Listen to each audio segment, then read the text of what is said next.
Alrighty, so I think it's working. Can anybody see me?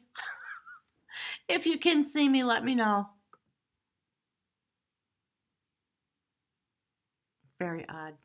And now there's a delay. I don't know, gang. Let me know if you're here, okay? If you can hear me. Um,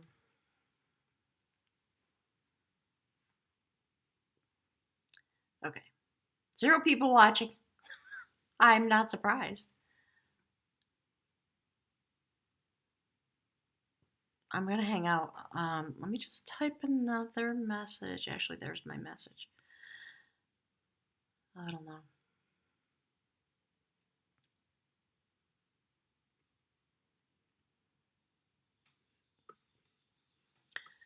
So I can see me now. I can see that I'm streaming live to YouTube. I can't tell if you guys are seeing it. You know what? There's one person watching. Can you tell me if you can hear me and see me, please? Who's there? I don't think YouTube counts me. Hmm. All right, I'll tell you what, gang. If you're there and you can see me and you can hear me, would you please let me know? I'm going to wait just another few more moments.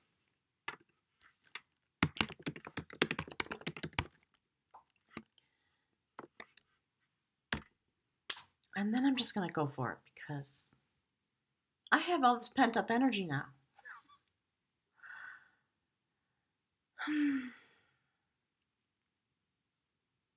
Oh, something just changed. What just happened? I don't know. All right, it's telling me my live stream health is good. I like it. I don't see anyone reacting to my message that says, "Can you hear me?" Now it says there's 2 people watching. Gang, if you can hear me and you can see me, please tell me, okay?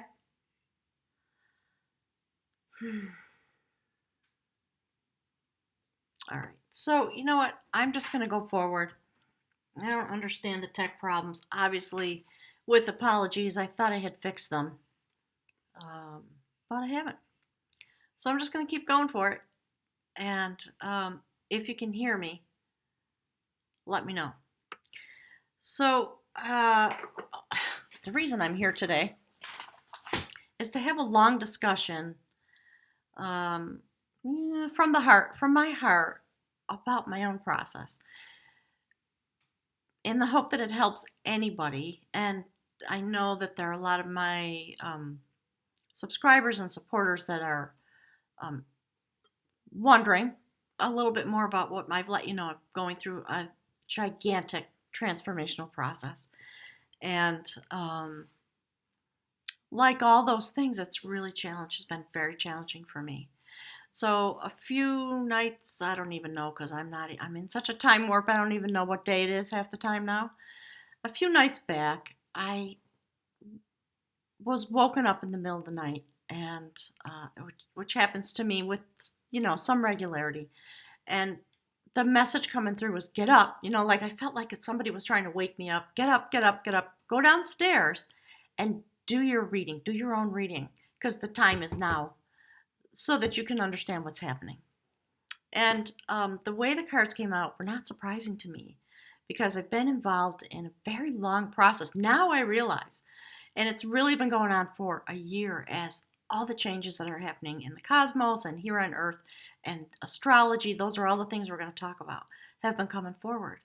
So I have made lots of notes. I'm going to show you the cards. So let me flip my notebook so that I can hopefully stay focused for you because there's so much going on in my brain and in my heart, definitely. So let's see where to start. I noticed, I think at the midpoint of 2018, I started getting a certain kind of download and I started getting pushed by what I consider my guides, the universe, whatever word you want to put on it, I'm fine with that. I don't care because we all have our own way of understanding. So I started getting pushed to open the door. My guides kept telling me, "You got to open the door. It's time for people to come here." And even when I was building this place, I knew that that was part of its destiny. And I felt what I interpreted as really ancient energy coming through, that there were meant to be and there had been sacred meetings in this place at some time in the past. And if you're new and you don't know about Moonrise Cottage, it's off in a little, well, not as secluded as it used to be, but a little secluded in the woods in southern Vermont. And the land here is chock full of quartz. And there's an enormous amount of radiant energy here. There's a geothermal, I call it the launch pad spot right in front of the house. So, long story, I won't get into it. You can look at some of my old live streams if you want to hear some of the stories of Moonrise Cottage. Just go to the playlist, okay, for the live stream archives. So, anyways, here I've been having this place, building this place, working on finishing it for 20 years almost. And like all of you, my destiny keeps moving forward. So, what I'm going to talk about today is grossly oversimplified. Many of the things I want to talk about are not, I'm not an expert in any of these things, but I'm just going to share the things that do come to me and some things that feel like epiphanies to me so that you can understand yourself. And that's my literally entire goal for being here, besides my own development. And okay, my guides just said my transfer of self. Ooh, that's giving me a chill. So, what I'm going to do is I'm going to yakety yak about and give us an overview and hopefully a foundation. And we're going to go through my reading together to give you a perspective a little bit more deeply about, what happens when we use these divination tools and what do they pick up on for us? What are all the deeper things that we can look into a reading and find out about what's going on in our own lives? All right. And hopefully help understand ourselves. What are our cycles? And answer some of those questions. Why am I here? What am I doing? What should I do? What the heck is the meaning of all of this crazy town stuff that goes on in the course of a human life? All right. So what I'm going to do actually is I'm going to move my desk around and I'm going to put the cards into the view stream and I'm just going to talk about it while you look into the cards. I'm going to do sort of the baseline overview stuff. So just look at the cards as I'm talking about all these things that I'm going to try, strings of information that I'm going to try to pull together for you. Okay. So here we go. Bear with me while I move the camera around. There we go. All right. So let's see. Let me get this. See if I can keep this out of the way.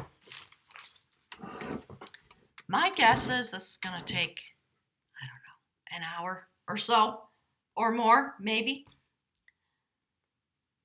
There we go. So this is the reading that came out.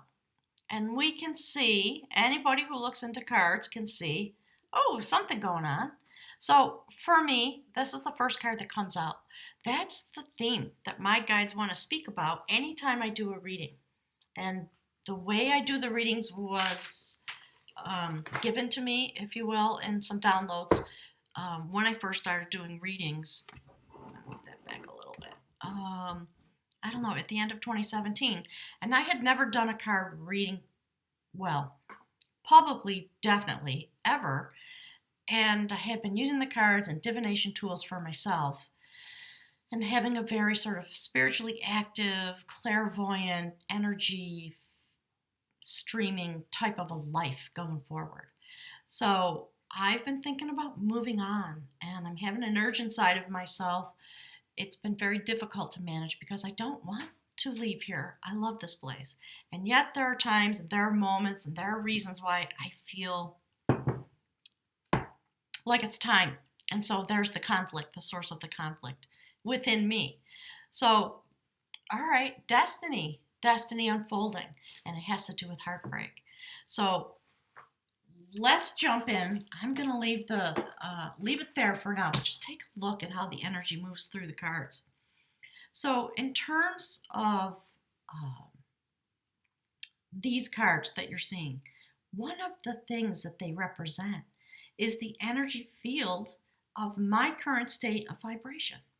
And within the illustrations, you can see and feel how any person, and again, we're talking about me, is attenuating their own divine energetic connection.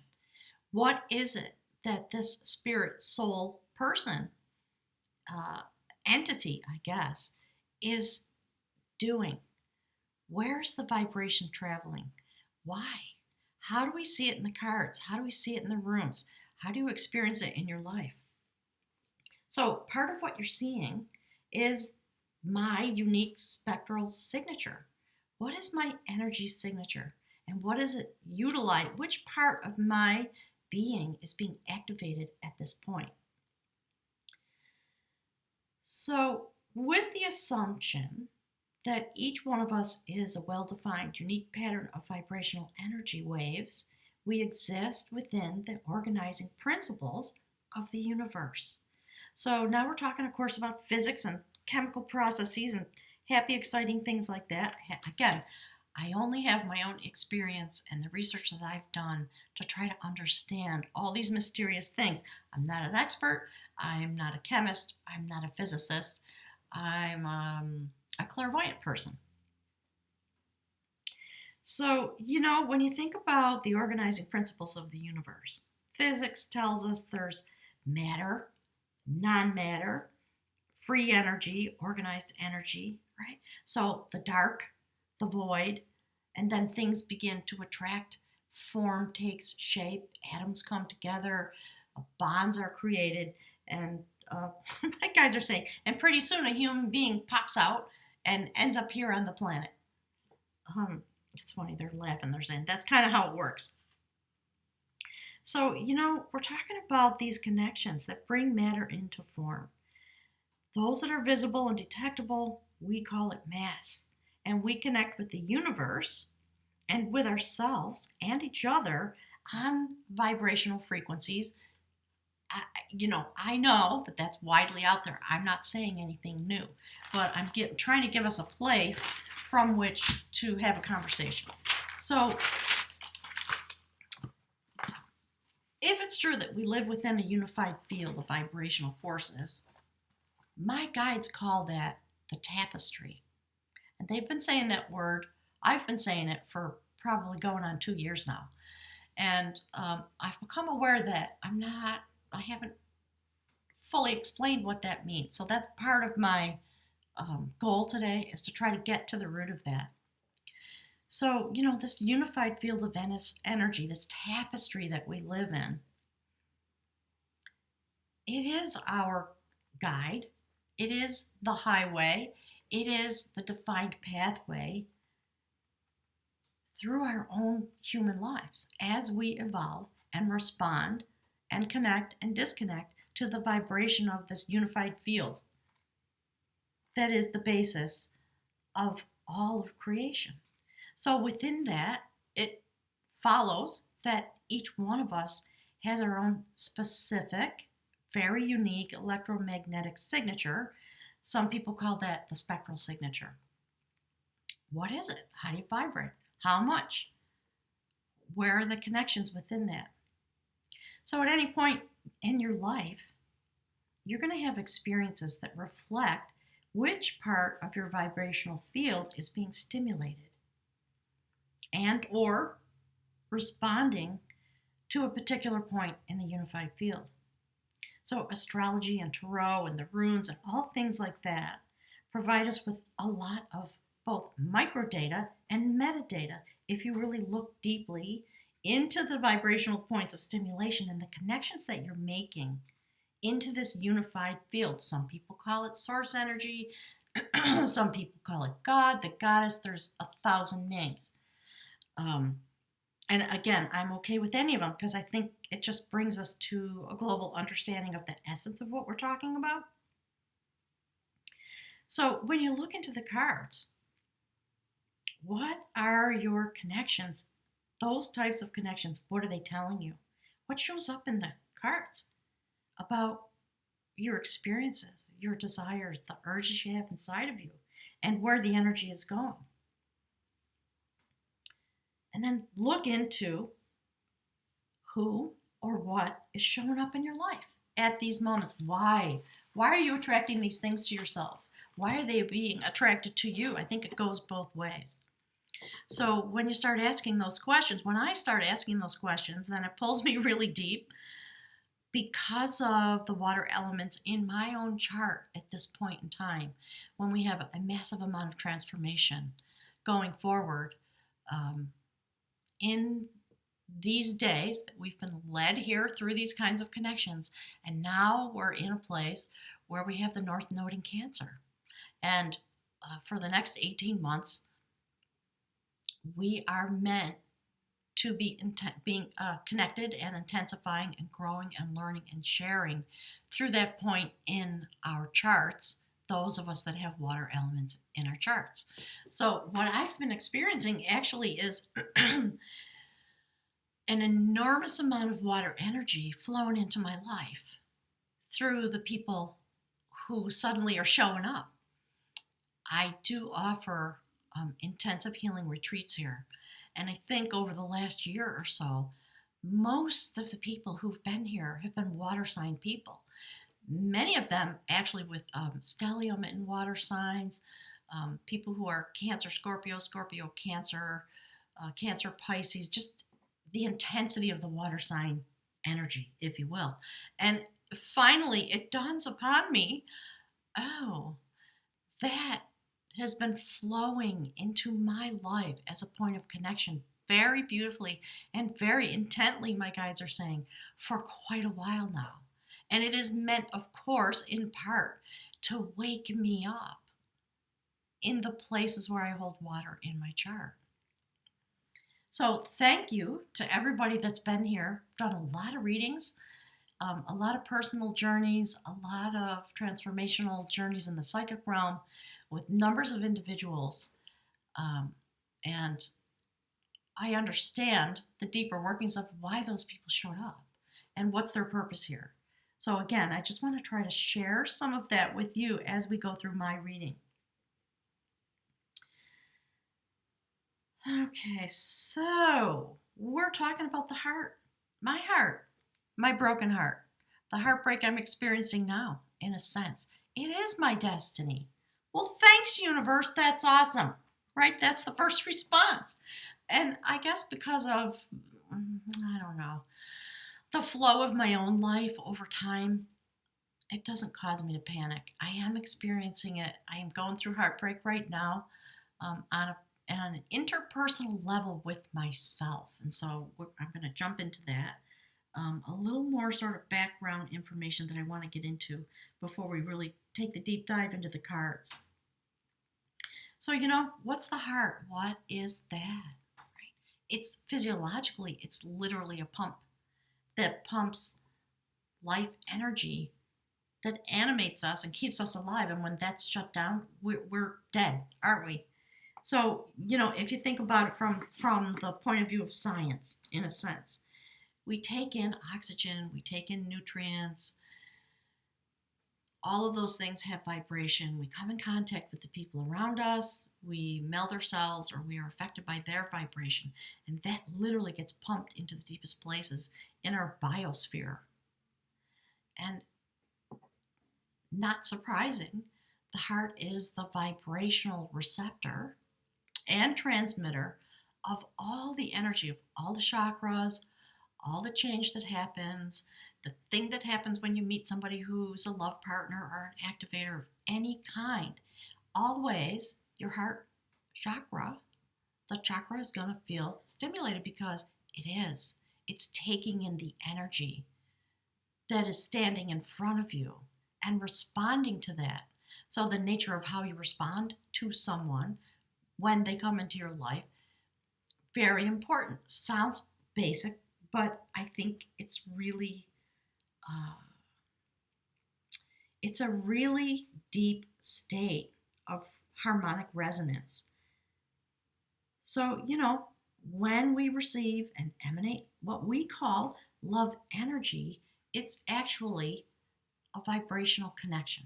Again, nothing new to that notion, but I think it's time for us to really think deeply about it as we continue to move toward what we call um, 4D, 5D. People talk about twin flame energy and soulmate energy, all those things. What is it really? I believe it's an amalgamation of all these things. And yes, we are meant to increase our vibration and to activate our own vibrational spectral signature at any given moment in time. And the universe assists us in all kinds of ways. Ultimately, your self activation is the real goal that the universe has for us. That's my belief system. So, we're going through these cycles now of maturing and connecting and evolving. And it's your own emergence into your own points of connection with the unified field that is on the menu of the universe in these next 18 months. And there's a lot of intensity, as you know. Let me just touch base on that a little bit. All right, so let's talk within this frame of reference. Let's talk about the astrology and the energetic conditions that we're all living in the moment. So, Schumann's resonance is the vibrational field of the earth, and it's changing. The earth axis has been changing for years now, and there's a prediction that the poles are going to flip, and we are seeing, my guides are saying, the uproar of those changes while we attempt to attenuate our energy inside the shift and change of those magnetic, my guides are saying, electrochemical, vibrational points of information. So, Schumann's resonance, standard vibrational field of the earth, has always, well, for most of the time we've been able to measure it, is at 7.83 hertz. It affects our alpha and theta states, our literal brain waves, and that has been accelerating since 2014. And over the past 5 years, it's experiencing massive spikes, sometimes as high as 60 hertz, if you can imagine. And so we are having a response. If that's the energy field that we live in, and it is shifting and changing, and the electromagnetic poles are changing, clearly we are going to shift and change. We must respond to that, or we don't survive. And okay, my guys are talking about it helps people cross over, and it also causes people to cross over if they're not able to shift and adjust and respond to the change. Okay, my guys are talking about like what happens to tadpoles in a pond when the pH goes off, things like that they're talking about in the background. So, this is going on. The Earth axis shift has been going on since 2015. Another shift happened in 2017. All these things affect us and assist our spiritual ascension, if you want to put a word on it. We're seeing a lot of storms and earthquakes, etc. And on a human vibrational level, we begin to crack open and become more available. So something has to happen. There has to be a mechanism per individual, my guides are saying, in order to help us become available to the change that our life purpose, thank you, Spirit, is set, sort of the preset patterns that we came in with. All right, so we have the North Node in Cancer, obviously hugely increasing heart center activation, soul growth, ascension, and it's all attenuated, connected to the lunation cycles that come month to month and year to year. So going forward for the next 18 months or so, that's where we live in. No matter what your chart says, it's affecting you. And the emotional imprints that you have and how you then respond to them, because that is the place where the unified field is stimulating us. We are connecting back and forth from that place in order to develop that place in our energy pattern, to turn it on, to wake it up, to help it become available and vibrate at these higher hertz frequencies that are going on. And there's lots more stuff. I'm going to try not to go into it because it would be a conversation that would last way too long. So, clearly we're exploring this energy, this vibration, this thing that we call love. And a lot of people are having really intense love connections, just feeling intense activation in terms of their own being, feeling more sensitive, more empathic, more intuitive, more psychic. It's part of what's going to happen. So, in terms of astrology and the movement of the planets, here we are in this moment. And then what happens? Pluto and Saturn and Jupiter go retrograde. And it brings forward an opportunity to review the past and to ponder the structure, the energetic structure of your own being, and create shift and change in those places and new growth. So, April this year, all these planets went retrograde, and Pluto's retrograde in Capricorn. So, a lot of intensity, and certainly we're seeing it in the political realm all across the universe, aren't we?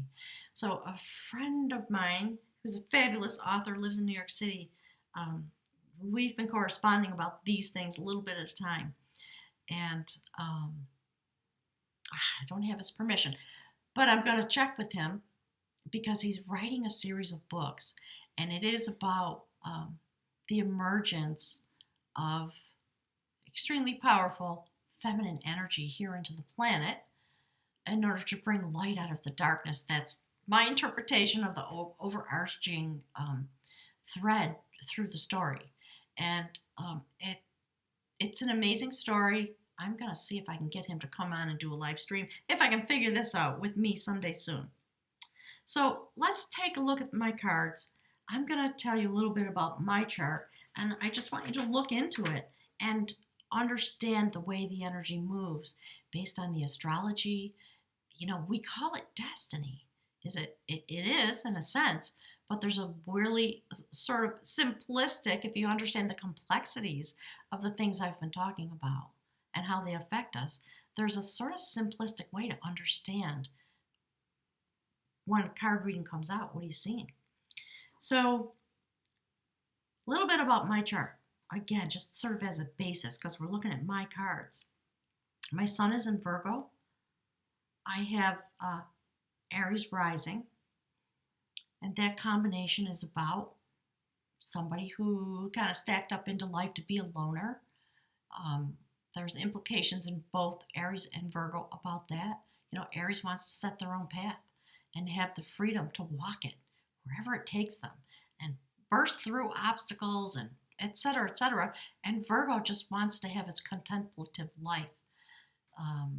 And it very clearly, that sent me here to build this little house in the woods because of the things that were going on inside of me as I connected deeper into my own self.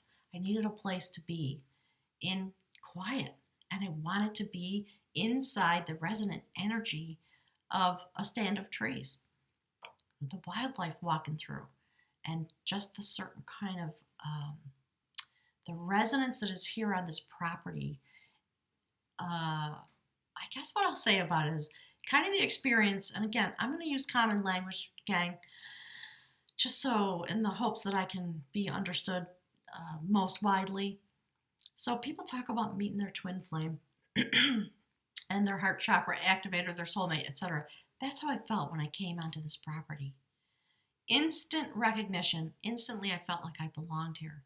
And there was an intense longing to be here on this place. And then, because I'm clairvoyant, I started having dreams and visions, etc. A shaman showed up here one day out of the blue. I did not order him, my guides are saying. So those are the kinds of things that I've been attracting just because of my spectral signature, my resonant energy here in this place. So my moon is in Gemini. Extreme mental activity and changeable. Connecting with the other aspects in my chart, I'm loquacious, I'm very social, which is kind of strange because I'm a hermit. And so, I think I seek balances. I love social interactions. I'm very playful. I've got Leo in the fifth house. So, the fire energy's been on the top of my menu my whole life. And finding the balance between the Virgo that wants to be a hermit and, going out into the world to play and have fun and meet up with my best besties and at times have love relationships, although mostly in my life I've said no thank you to that. Also interesting, and I will get into that. So let's see. I've got Mars and Pisces. I have Cancer in the fourth house. Very interesting. Mars and Pisces in the 12th house, Cancer in my fourth house, and Scorpio and Saturn connecting with Vesta in my eighth house. Intense, to say the least. And, now I find myself in this moment where the sun is conjunct Pluto and Jupiter while they're in retrograde. So, in multiple places in my chart, I have the sun conjunct Pluto. So, my whole life is about transformation, diving deep, self destruction, rebirth, sort of a continual cycle. And that's what I've been experiencing. Very interesting. I never paid attention to it in the way I'm paying attention to it now. So, let's take a look at how the water element moves through my chart and how it determines, or predetermined in a sense, my reaction to this moment that we're in and why it's my destiny and what it's meant to bring to me and through me, perhaps. So, I think I've yacked enough. I'm going to put the notes away now for a minute. So, all right, love it. The star card, the water bearer. Never thought about myself that way. But very clearly, when I look at the astrological aspects that are going on and the vibration and the change in Schumann's resonance, the change in an axis of the earth, and literally my axis is changing. When I can be rational and, not be hyper focused on my emotions and my experience that I'm having, I think, I look at this and I think, well, yeah, that you could have seen that coming. You could have predicted that, perhaps, if you were highly trained in astrology and focused on all these things. But well, my guides are saying, you just flow through your life and you don't even know you're doing it. So now I'm meeting my destiny. Another phase is coming forward because of all the astrology that is at play and the way my chart is stacked up. I am literally responding to Cancer in the North Node in this way. And so the water elements in my own chart are being stimulated. And part of what's happening is, although I considered myself a person whose heart was really open, no, not so much. It's the loner in me that needs to be willing to come out of the closet, my guides are saying. So yes, like everybody, I've experienced heartbreak.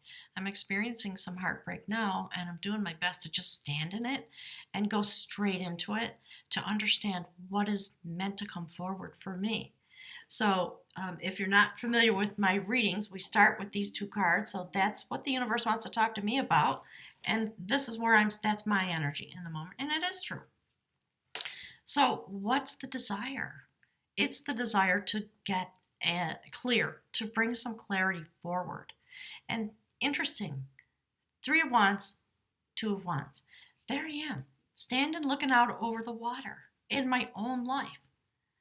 There's energy there, can help me move forward, beginning to build something, beginning to bring forward this flow, and then everything goes retrograde and I go back to a place that I've been standing before.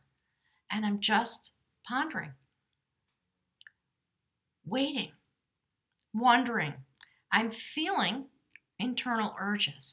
I'm feeling the water element flow through my life. And it's flowing through, of course, my heart chakra, being stimulated, managing sadness, managing doubt, managing desires, and perhaps doing some grieving about things from the past, and the way in which my fire element, the Aries in me, the passionate side of me that wants to go out and conquer the world and have adventures and look out across the water and drive myself forward in my own process forward, has a retrograde so that I can go deep inside into these places that probably I don't want to touch them because I'm used to living my life this way with my Aries energy. And I actually have Sag in the North Node. So that's been what's been on the surface view for me. And I never really thought about the water side of my nature. And now I'm coming into a very deeply connected place there. I'm extremely grateful. It was a very hard transition for me to make because of the way I set my understanding of myself. And now I get to have a new place from which to understand myself.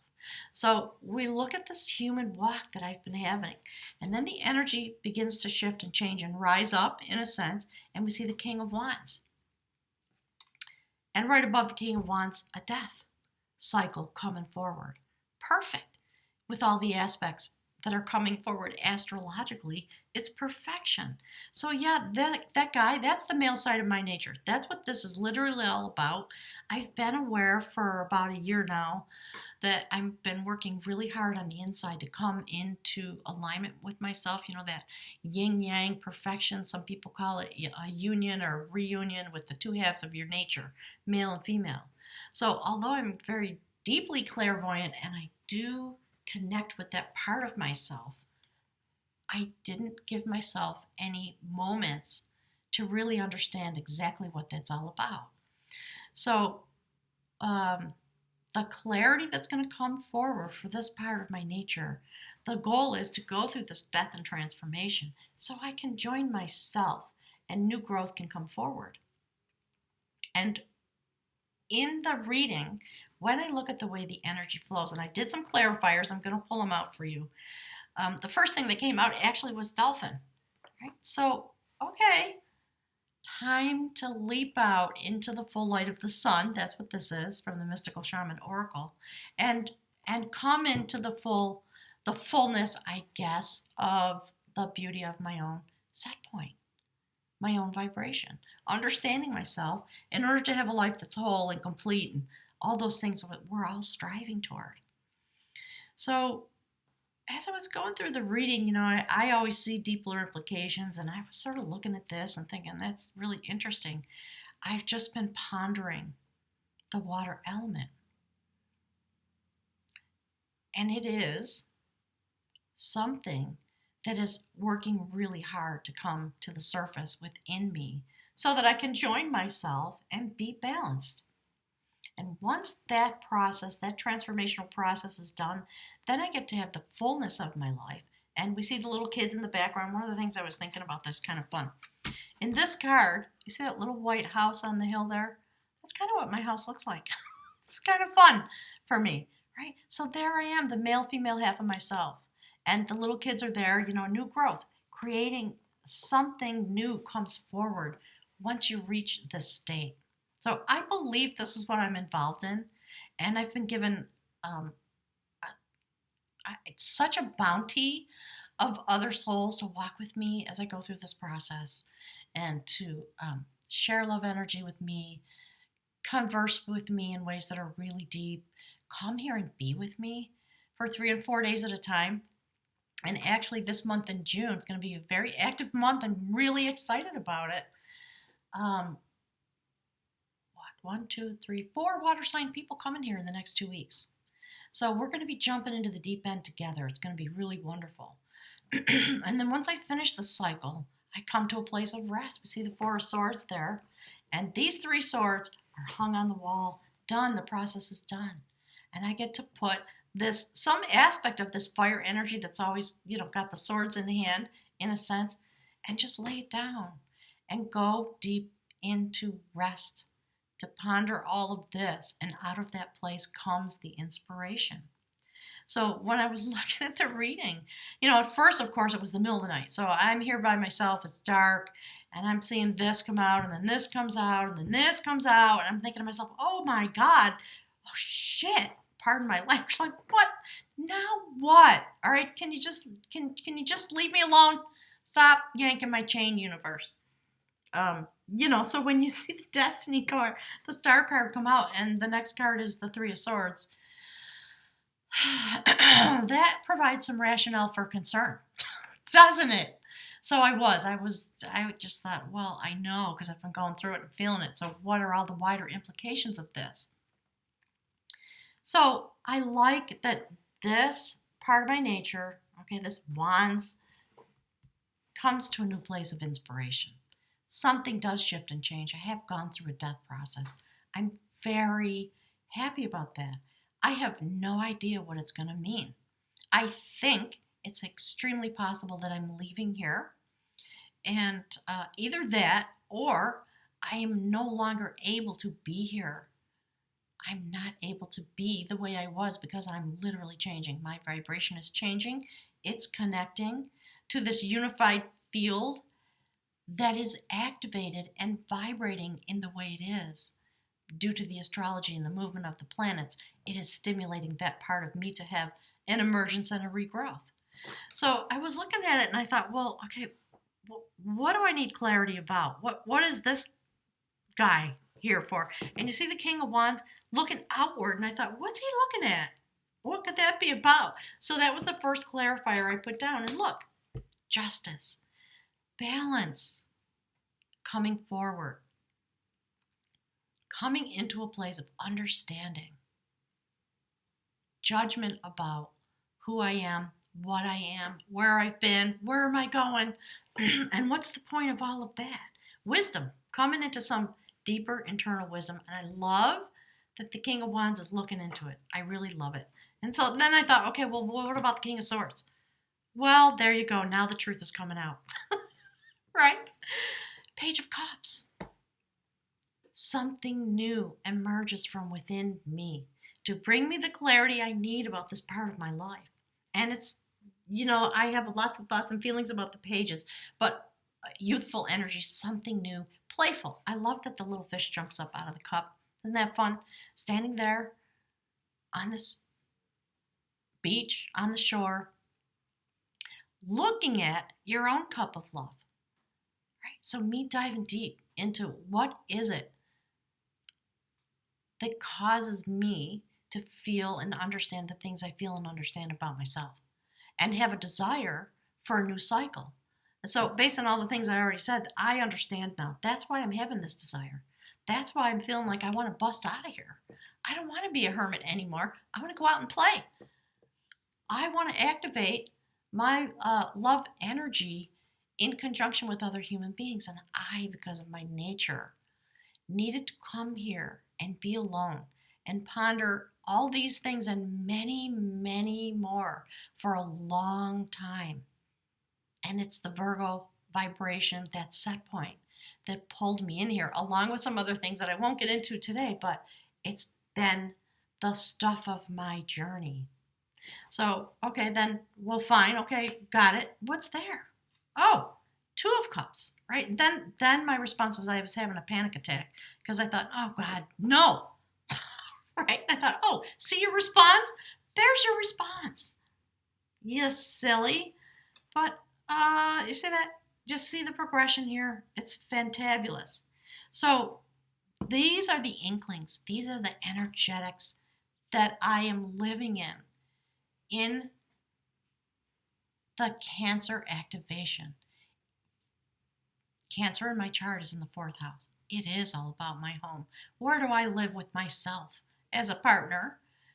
What happens inside my home? I'm extremely protective of that place for me. And how does that flow into the things that make up my life decisions? And so it's being stimulated. And from the inside, and because of all the things I talked about, this guy shows up and says, hey, what about it? Let's think about it. And I also love that the view is outward, right? So something new is coming forward very clearly. And when I see the justice card, me coming into some judgment and some balance within myself, the next thing that comes out is the Two of Cups. I love this. It's about, my guides just said, equanimity. So this is the story of me coming into alignment with myself. I'm 100% convinced now because of the cycle that I've been going through for the last number of months. And we see the beautiful angel and the angelic realm there, and the snakes, which indicate change. And the male, female, representative of certain types of energy and purpose here in this place that we live, and clearly in the spiritual realm, coming into a place of balance, offering to share something with each other, yin and yang, all those things. So and it sits here next to the death card. Complete transformation of my inner self coming into a place of balance and harmony after a really long time. A really, really long time. So I love that. And then if we follow the energy a little more, then we see the Ten of Cups. So I'm very excited about this transition. And I really love the way the energy is moving through my vibrational field in response to the energy, the water energy that's all through my chart in ways that are profound for me. So, the Cancer energy, I think the way I've been employing it is to build this home. It's in my fourth house. And I had to build a place that was for me so that I could go through this process. And I think now I'm finishing it, which is maybe why I'm feeling the urge to leave here, even though I don't want to. It's that sort of inner conflict that we all have. So I love this story. I'm really in love with it. I'm definitely experiencing it. It's something I've been working on for a long, long time, and I've been extremely self-protective. So I did some more clarifiers on this end, and look, there's the Hermit looking into the Ace of Wands. Finally seeing the light. That's the message I get out of this. So, okay, well, fine. What else is happening here? I'm just going to turn them over and we'll talk about them, okay? So, one of the things that really struck me about this is that here we have the Judgment card on this point of inspiration. The thing that's the light bulb when it finally goes on, and maybe when my heart chakra finally gets reactivated and pulled back into the surface of my own life, yeah, it's going to wake me up. Judgment coming back to life. And again, angelic presence, messages coming in, rising back up to the surface of your own life. It's fabulous. And that activation, we can see the reactivation. That's what I see when I look at this going forward. So cycles of transformation, cycles of going into the deep, cycles of rising back up to the surface, and each time my particular set point through my chart cycles through its own energy, there's another awakening. There's more judgment. There's more inspiration that comes. And so, here it is, these places where I've been standing trying to figure out what's going on and how to move myself forward. And of course, it has to do with my love energy. Am I going to plow that under the surface and not touch it, not utilize it? Or would I like to go out into the full light of the sun, move myself forward, have some fun? Yes, I certainly would. So these are the cards that were just on the bottoms of the decks I was using. And I love this. So we've got 10 of Pentacles, indicating abundance coming forward. If I'm willing to touch the most tender place in myself and bring it forward, this is the result. Total clarity on that. And this is me. I think this is me in process. Going deep, really deep. Scorpio in the 8th house, along with a connection to Vesta, which I'm going to talk about in a minute, and Saturn. Okay, there's a lot of streaming coming through. I'm going to bite it off because I've been talking a long time. And there. The upper world. So I want to just shift the conversation now. That's what's going on in my life. It's hard. I'm alternately rejoicing and weeping, and things like that are happening. Really strong connections with other people coming forward. It's been evolving slowly over the last year. I hadn't had any intention for it. When I was a kid, I used to think, I'm just going to be a monk. I was raised Catholic in the Catholic Church, and I used to think when I was, really little, 7 or 8, I'm just going to be a nun. Because to me, it conjured up this image of just being in a quiet place where nobody bothers you. And even though that was so far from what that's really about in some ways, especially back in the 70s. So,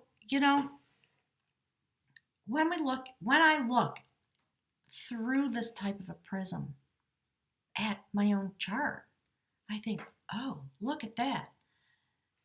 The place in which the water element moves in the fourth house and the eighth house and the 12th house, it does bring my whole cycle forward and explains my existence to me in a way that I've never looked at before. So, I've touched base a little bit on water element in my home. I need to be happy at home.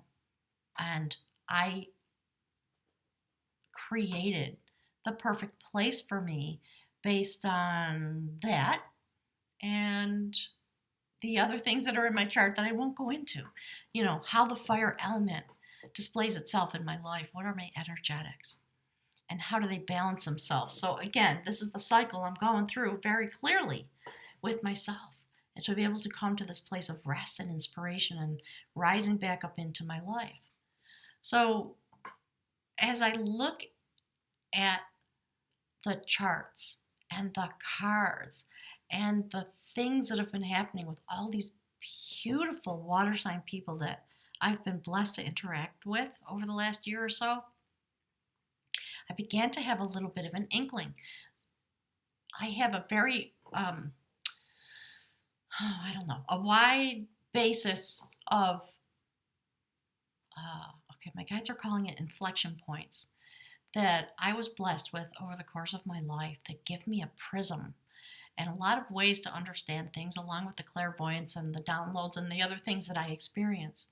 So, but I'm talking with a friend of mine, developing a friendship with somebody who's been very patient with my musings and willing to consider them and reflect them back to me and just bombing this poor person with communication because it stimulated me so much when I finally realized by looking at this person's readings and their cards and experiencing them as a human being, the light bulb went on and I thought, oh my God. And it wasn't until that happened that this reading came out. And that's perfection. That's why we're in each other's lives. So if you roll it all the way back to, your vibration, who do you attract? Why? What are we for? What's a twin flame? It's not about romance. And I know the romance. I got Scorpio, okay? In my 8th house. Check. I got it. Been there, done that. I understand. So how is it that I am happy in home, in my home, in a love relationship? Well, you better be willing and able to connect up with me because I'm going to take you right straight down the bottom of the ocean and say, okay, let's see what's in here. Let's swim around in here. Right? Like that's my cycle. And that's what I literally did when I connected to my energy. Didn't realize how the water element was affecting me. So I built a house that has its own vibration so that I can connect to the vibration so I can go as deep as I want and stay there as long as I want, all by myself because I'm a Virgo. And so that's the interplay. And then, what is the purpose of the 12th house? Looking into the deep mysteries of the universe. And people say, clairvoyance and dreaming and all that. Yes, but it is the place, I think, within our charts that provides a certain perspective of the basis of how we connect. And so I have this, trilogy. I've got all 3 water elements in my chart. And when I look at how they're stacked up, again, I think, oh, well, that explains you in a nutshell. So Pisces in the 12th house, accompanied by Mars. I am literally driven to go as deep as possible into the mystical realm. That is the stuff of my being. It's what makes me happy. It's the life I finally created for myself. And maybe I was meant to come here and have these set of experiences so I could find my own liberation point because a new cycle is coming forward. It's time for me to come out into the full light of the sun. And I love that we see it twice with all of these parts of me. So whether I'll stay or whether I'll go hasn't been determined. But clearly, I'm not the same person that I've been because there's some kind of destiny moment unfolding for me. And I had to go through the cycles of my own life in order to be prepared to respond energetically to the way the astrology's been rolling it out for me and for all of you every minute of our existence. So there's another piece of this that I want to touch on briefly, and then I'm going to try to come back to the chat and see if anybody's there. Let's see. So for many years, eight or 10 years, I was training and practicing as a homeopath, literally working with energetic medicines, energy, the physics of healing. So it gives me a certain perspective about, okay, my spirits are saying life force beings. So it's a lecture I won't go into, but basically, one of the things that a homeopath will look at is the way you're cycling through your life. What is it that's going to stimulate you really to come into connection with your spiritual self? Because in the realm of homeopathy, that's considered the ultimate healthy state. So if we're in connection with ourselves and things are flowing, no pun intended, through our lives, and we're not having an interruption in our energy pattern or an illness or etc., that's the state of health.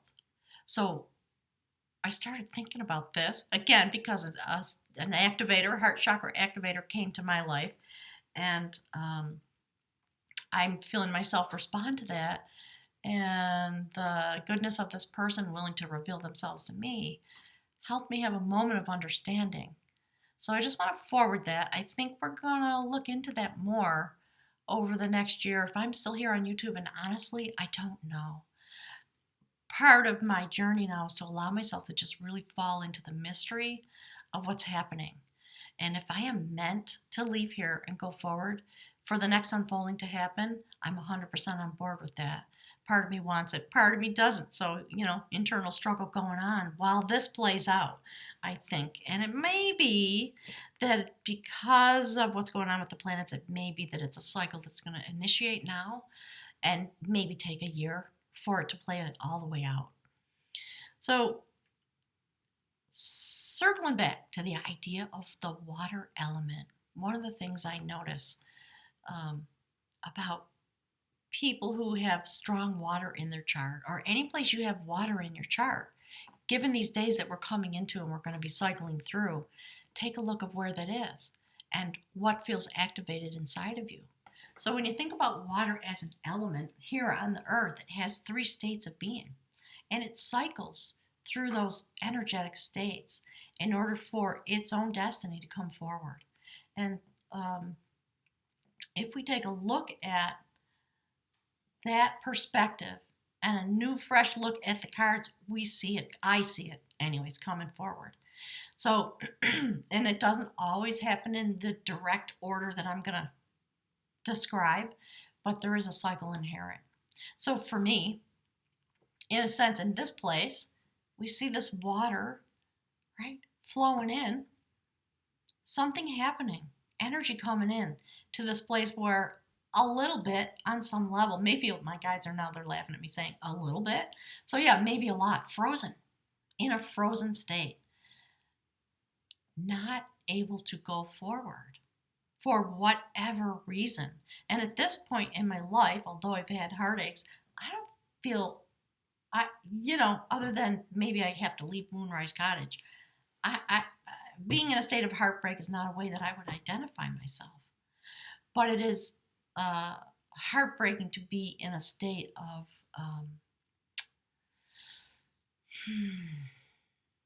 non-emergence, in a sense. I certainly, given my clairvoyant gifts, I feel the heartbreak that people have. I feel the heartbreak the energy of that swirling around on the planet right now, it is what's causing us to emerge because we don't want to feel it. And it's time to crack it open. Burst the state of being open so that flow can be initiated and clarity can come, right? So to me, there I am in my frozen state. We see it in the cards, but we see that it's destiny that that is going to be unlocked now.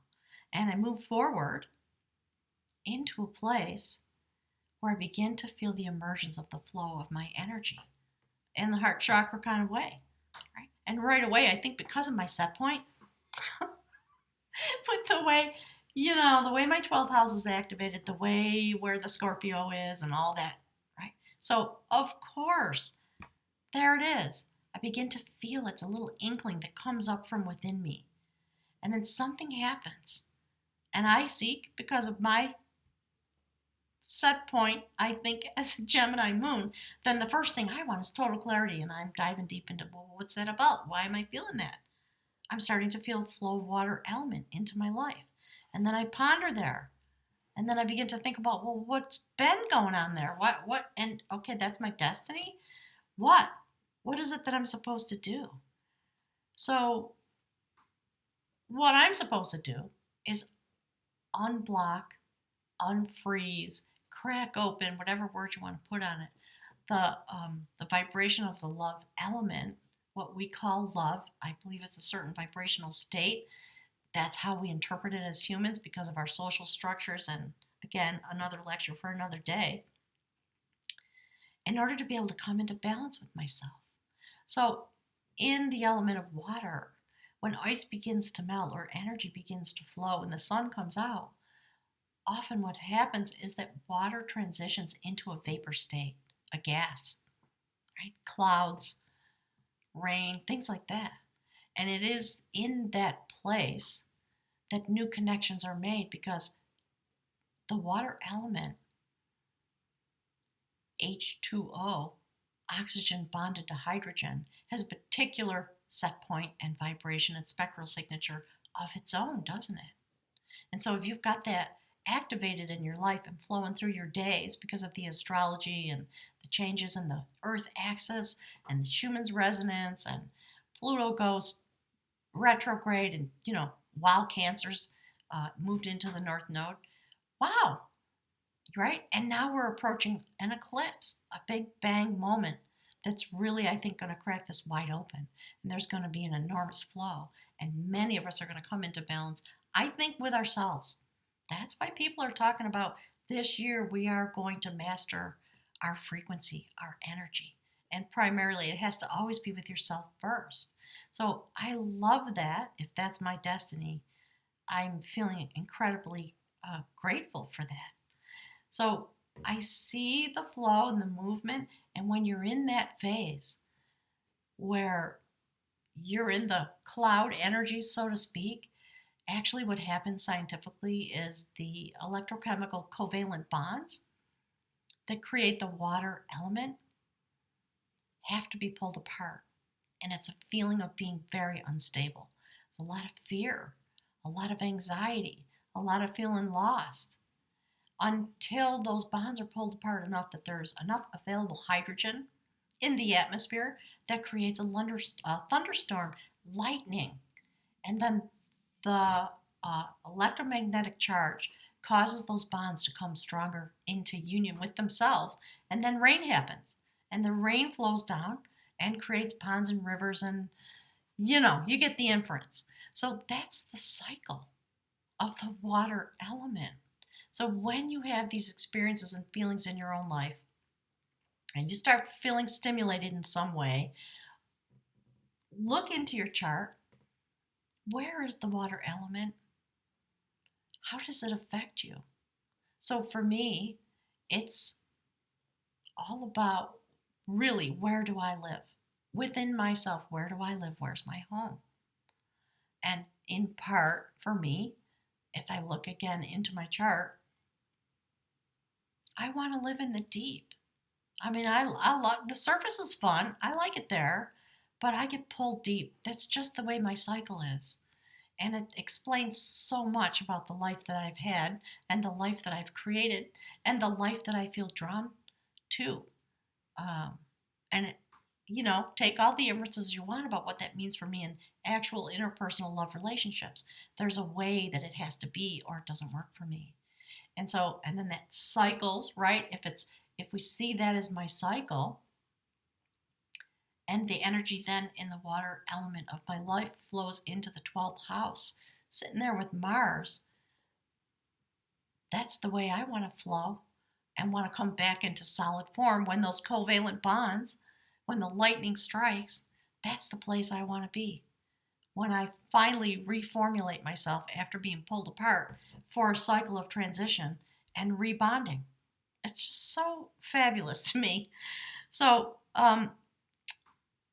I threw some runes. So the first one that came out, that's the rune for flow. Oh, love it. Thank you, Spirit. That's actually the rune for initiation. It's about awakening and coming forward. And you know what I love about this? That's the rune for the sacred warrior. You can look online. I'm not going to go into the deep explanation, but there's the male side of my energy, in a sense, being put on the back burner so that I can come forward, get the signals that are supposed to come to me and cycle through these changes. So, this guy and this guy and that, they got to take the back seat for a minute so I can stand in the lunation, the moon energy, the ruler of Cancer, coming forward in all these ways while the universe gives me a moment that I can destroy my structure and recreate myself. What could be better than that in the course of a human life? And now I'm getting choked up, you can hear it. But it is heartbreaking. So, for me in these next days, I move through the heartache in a way that is now feeling very tender and poignant rather than fearful and freaked out. And I was very fearful and freaked out on some level. And I look at this and I think, oh, yeah, well, there's the end goal. Take the water energy that you have within you, move it forward to the place it's meant to be. And of course, it's meant to be in the full light of the sun. So it's perfect. I'm extremely grateful. Gonna have some deep interactions here in Moonrise Cottage. People are gonna start arriving next week. It's gonna be a full house here, very busy until just before the eclipse, and then I am planning a ceremony for myself in order to bring forward the thunder and the lightning and allow this big bang moment, which I think is this one. Once I've been, through the cycle, then something new comes forward. And I intend to drive straight into that. I have no idea. Even though I say I'm clairvoyant, I don't know. And it's the part of life that my guides leave as a mystery for me. And I like that. So, gang, let me turn this camera back around and see if anybody's there and wants to talk with me. And I will answer any questions that might be hanging out there. Oh my God, there are people there. Wow. Hi, gang. Can you really see me? Hi, Wally. Oh, I love you too. Hi, India. All right, give me a minute. I just want to see who's here. Tanya's here. Juanita's here. Hi, Kim. Champagne. Madhvi. Shatish. Hi. Am I saying that right? Shatish? And Preet. All right, so gang, if you can see me and you can hear me, fire away if you have any questions. Let me see what time it is. I've been on, this looks like it's been going forward for an hour. Not as bad as I thought. So, I guess I just want to share myself with you because that's what I'm meant to be doing going forward. I will still always, I think, connect with my fire energy and the Virgo inside of me. But don't I need the water element to flow over my Virgo to make me blossom? Yes, I do. And maybe to soothe the burning fires of the Aries and all that stuff. So, I feel as though I've come to some understanding about another way to look into somebody's card reading and the things that come to me in the clairvoyant realm. I believe what's going to happen is if I either stay at Moonrise Cottage or keep doing my channel. I just put it all right down on the table for the universe and said, all right, you choose. What would you like me to do going forward? I know I'll feel it, and eventually choices will be made.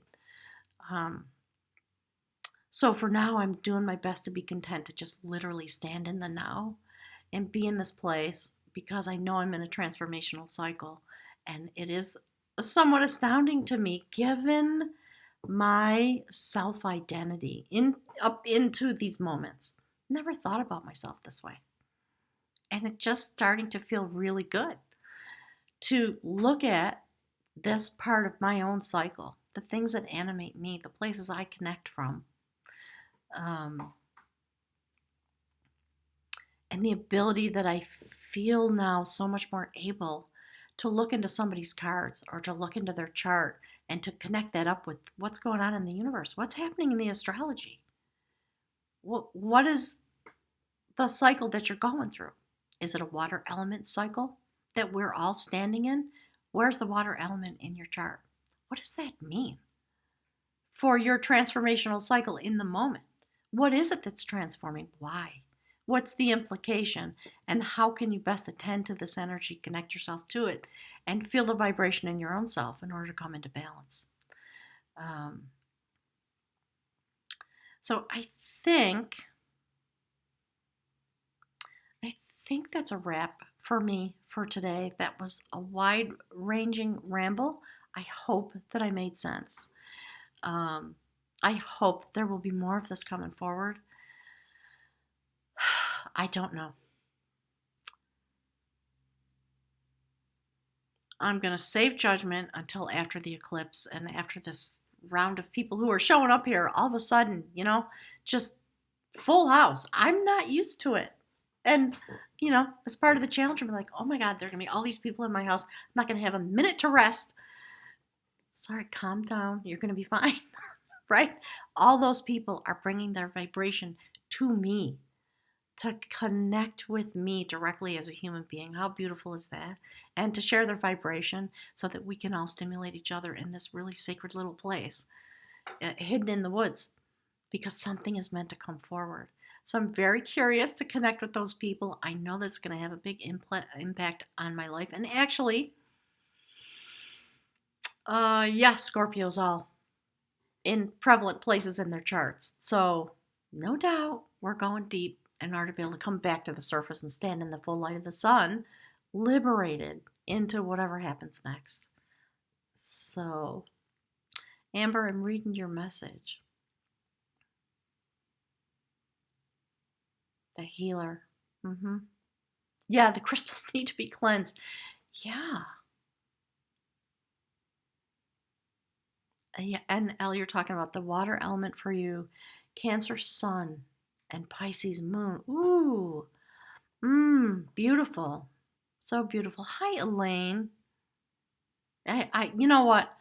Kudos to you folks for living through the caca of me trying to get this going. I'm gonna relent now. I'm gonna go to the computer man and say, can you please figure out, here's my checkbook. Whatever you need to do. And again, isn't it reflective of my chart? I'm trying to connect and I can't because something has yet to evolve and I haven't been wanting to attend to it. And I'm stubborn and I'm an Aries and I'll just try to fix it even though I have no capacity. So apologies everybody, and thank you for being patient with me and continuing to show up even when I don't. All right, so it's okay, Madhvi, I'm reading your message. Don't worry about it. There's some fabulous Virgos. See all the water sign people. So I think this year, if I go forward, see, every time I say it, I get all choked up. Whew, that's a stifle of my existence at the moment. I believe this is going to be a lot of the downloading that I'm going to be getting, and we're going to be talking a lot about that through my channel. So I do pledge to you that I will go as soon as possible and have somebody who knows how to figure out what the heck is the issue. So this actually, what I finally did today is I just went to the YouTube instant live stream instead of setting up a stream in advance. But I I don't know why this is working and that is not. But so that's the place for me to do some, no pun intended, do some plumbing, right? So let's see. Hi, Tanya, Taurus. Love the Taurus people. One of my best friends is a Taurus. I'm going to be having more retreats. Okay, see, now that, just to warn you, that's the stuff. I don't know. Sorry. I don't know. Because part of the implication for me, the guides are telling me to hold this up. So part of the heartbreak for me is, am I going to leave this part of my life behind? Woo, altogether. So there's a lot in there, and I don't want to go too much farther into my own stuff, but I will just let the emotion flow. The answer is I don't know, because my destiny is changing, and I have to walk into and with and through the heartache to come to that place of, okay, my guides are saying restive. So in order to be restive for a while, and I think I do need some rest. I'm really tired. I think I have to attenuate the way my energy streams, because it's been on full blast for almost 3 years, and I am tired. I'm really tired. I'm feeling depleted, and I think it's part of what makes me want to say, okay, that's enough. I can't do it anymore. I got to get out of here. It's just gonna suck the life out of me. Interestingly, part of that, I know, I see your hearts. Thank you. So part of what my experience has been, and now I'm looking at it through this prism that I'm talking about. When I first started publishing readings, and it goes forward still to this day, been living like a hermit. I use the internet. I have a computer. But it's not the central place of my life. So overarchingly, I get the concept of YouTube, and you get to talk to people all over the world. Cool, right? Fun. So because of the radiant energy that I do carry and the things that are implicated there, and maybe I'll go into that another time in a different live stream, people can literally feel my energy. And I connect with people, and I literally travel with them in the astral realm, and things that I probably don't have a total understanding of, but it's very intense. So I started getting messages, and I've been knowing about this part of myself for a long time. But I've been keeping it under wraps for all kinds of reasons. Again, another story for another time. But finally it started being reflected back to me, and I got messages from thousands of people. They feel my energy. They have an experience when they hear my voice, and they feel their heart cracking open, and they feel themselves being stimulated, and so that notion shocked me. I didn't know, because I've never done this before. I just knew how it unfolded in my little circle that I created, my personal life. So to come into the knowledge of that kind of resonant energy, whatever it is that streams through me, it was terrifying, honestly. And I think it caused me to shut down a little bit more and protect myself a little bit more and hide more than I do. And, there are things about me that I don't share with people for all kinds of reasons. I think maybe that's coming forward. I don't know. Holding my judgment about that. So I don't know. All I know is my destiny's unfolding. Things are changing in a way that's humongous for me. Part of what I believe is that it's just an expression of whatever the energy is that I carry, and all the things that I already talked about. People, we use the words like waking up or raising your vibration. I don't think so. I think moments arrive, and we're swimming in this cosmic soup, and then something gets stimulated because of the flow of energy. I've always understood myself as a catalyst, in part, just because of the events of my own life and the things that have transpired when I get close to people. Um, I never ever imagined that somebody across the world could feel that energy. So again, more for me about coming into balance, taking care of myself. And in order to be able to continue to do what I'm doing, I have to let some water energy flow in, don't I? Or I'm just going to shrivel up and die. So I don't know. I'm kind of hoping I've got a couple of invitations, and if I go away from this place, I think I am going to go out and travel maybe for a year. There are some people that I've connected with around the world that I really want to go be with, so I'm going to do a little bit of that, maybe. Mm, and the other thing that I've been putting a lot of energy into is financial abundance, because that, as we all know, that creates its own challenge. And so I don't want to spend my energy on that anymore. So it'll be interesting to see what happens coming through the eclipse. Um, I'm intending to go really deeply into my own cycle and to create literally a thunderbolt moment for myself, so that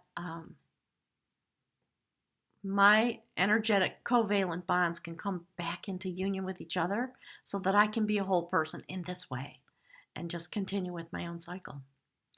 So let's see. Any other questions? I think, oh my gosh, it's been almost an hour and a half. Anybody? Anything? Thank you so much to all the people that were so patient today. And, literally for walking with me, because it's your energy that gives me purpose, that gives me life, that stimulates me.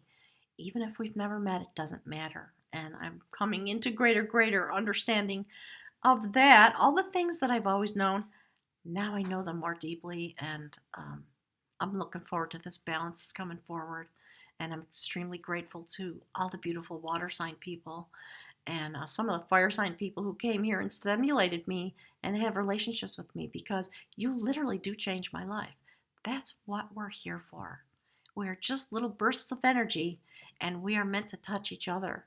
And whatever part of your life is meant to be stimulated, it will be.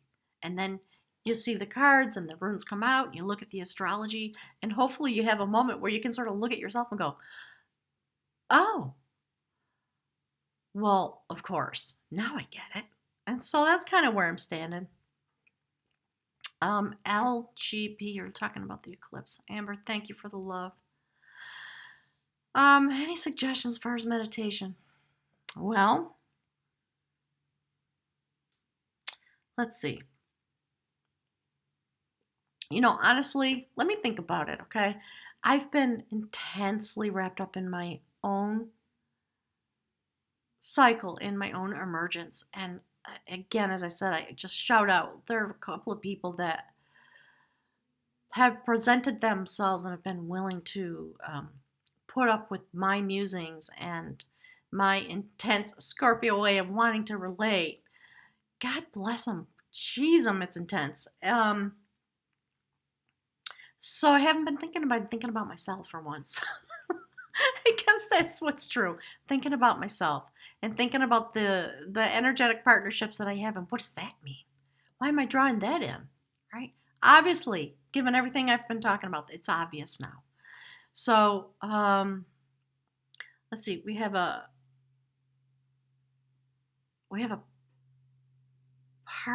partial solar eclipse on the day of the new moon, right?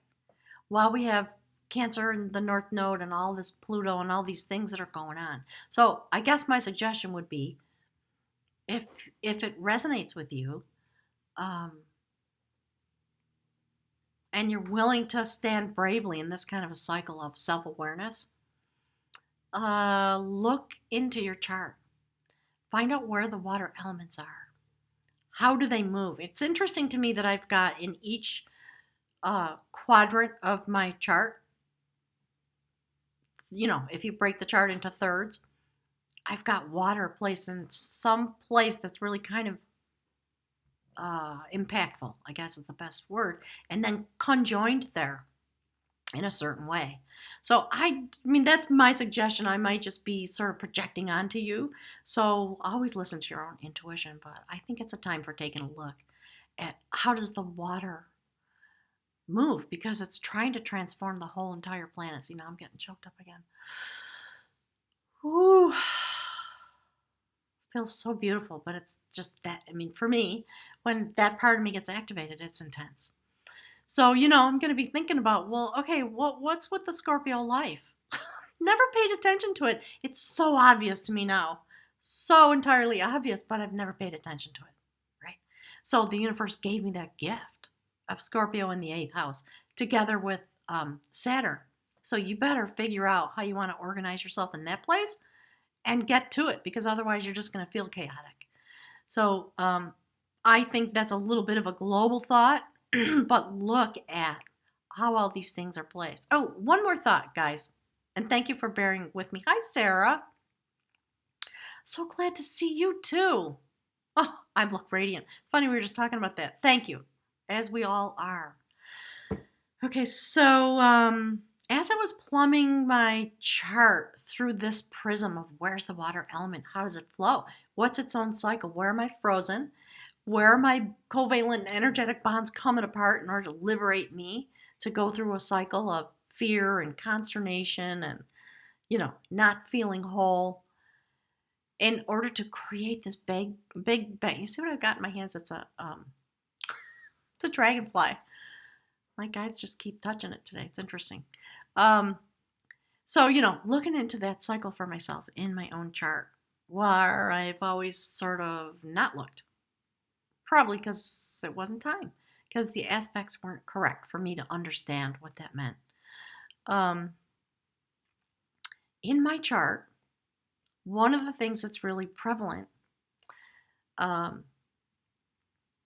is Vesta in Scorpio in my eighth house. You're sort of all bonded up together in that place.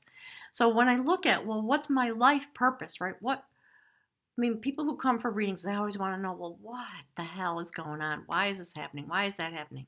And I had this epiphany, like, of course, Vesta with Scorpio in the eighth house.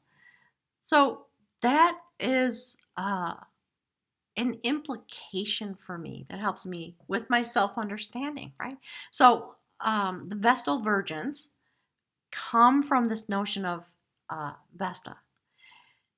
And they are literally and historically, young women who at a young age went into the convent life, the monk life, whatever, the high priestess life, and were hidden away from the public, not allowed to interact, certainly not allowed to have romantic relationships or date or marry, have children, any of that. For 30 years, that was their cycle. And while they were there, they were meant to be like a flame inside of a bowl. So you can look this stuff up online. And so, this sort of light in the darkness, in the deepest places of mystery that exist. And we know, if you study the goddess, that's what that feminine energy is all about. Bringing us into the deep mysteries of life so that we can connect with ourselves there, understand our cycle.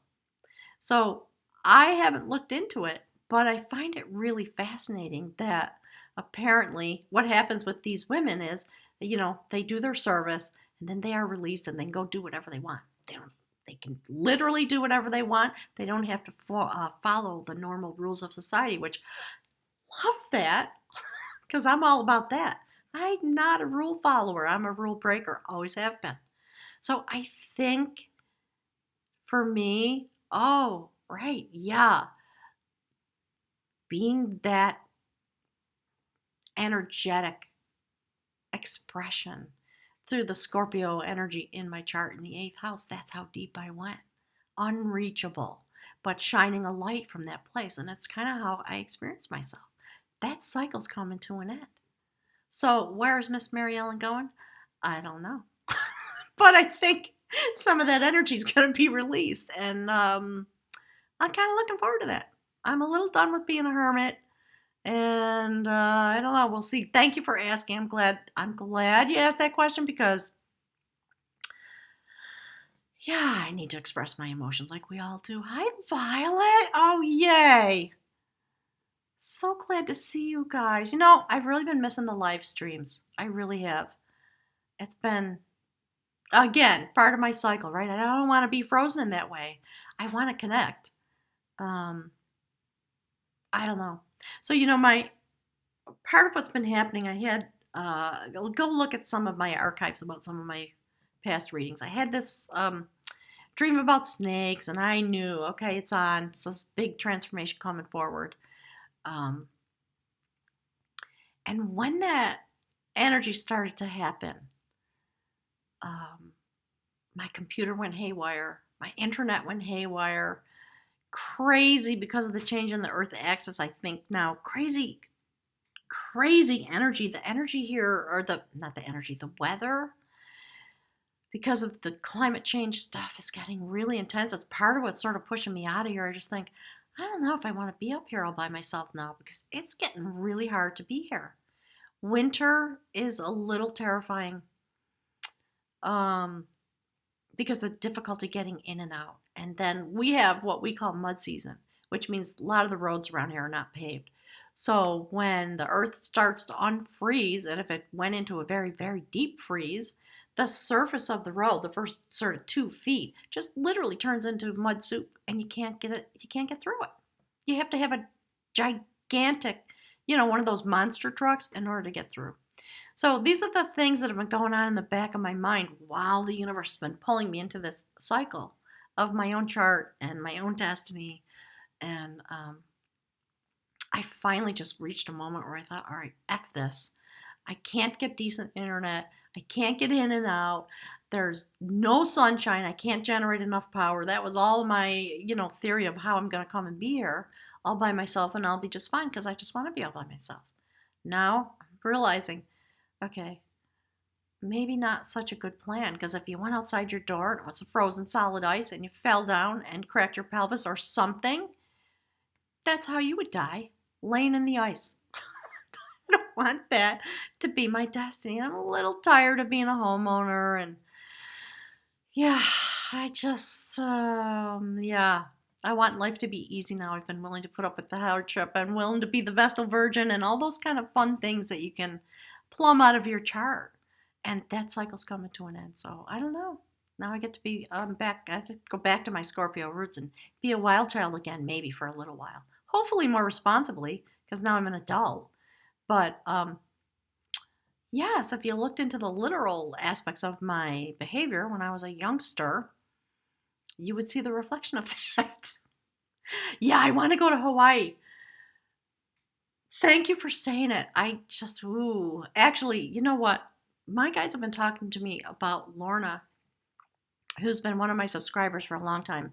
We have a really strong connection.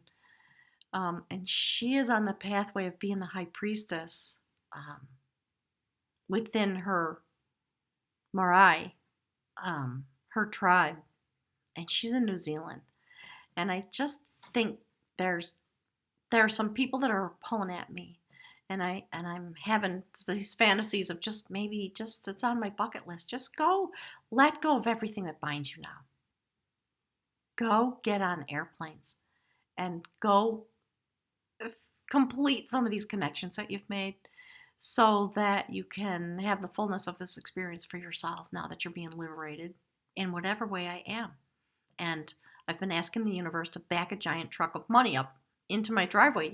If you want me to stay here, it's going to have to be easier for me because I'm not willing to accept the hardship that's coming forward and intensifying.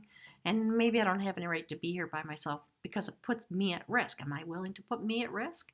Those are the kind of questions that are coming up. So yeah, I'd love to go to Hawaii.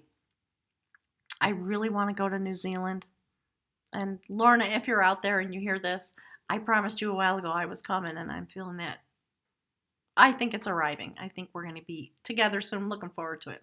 Hi, Anna. Nice to see you too. So,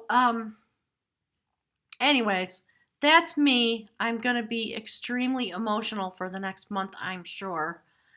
And I wish you all a really wonderful retreat Oh, that's funny. I said retreat.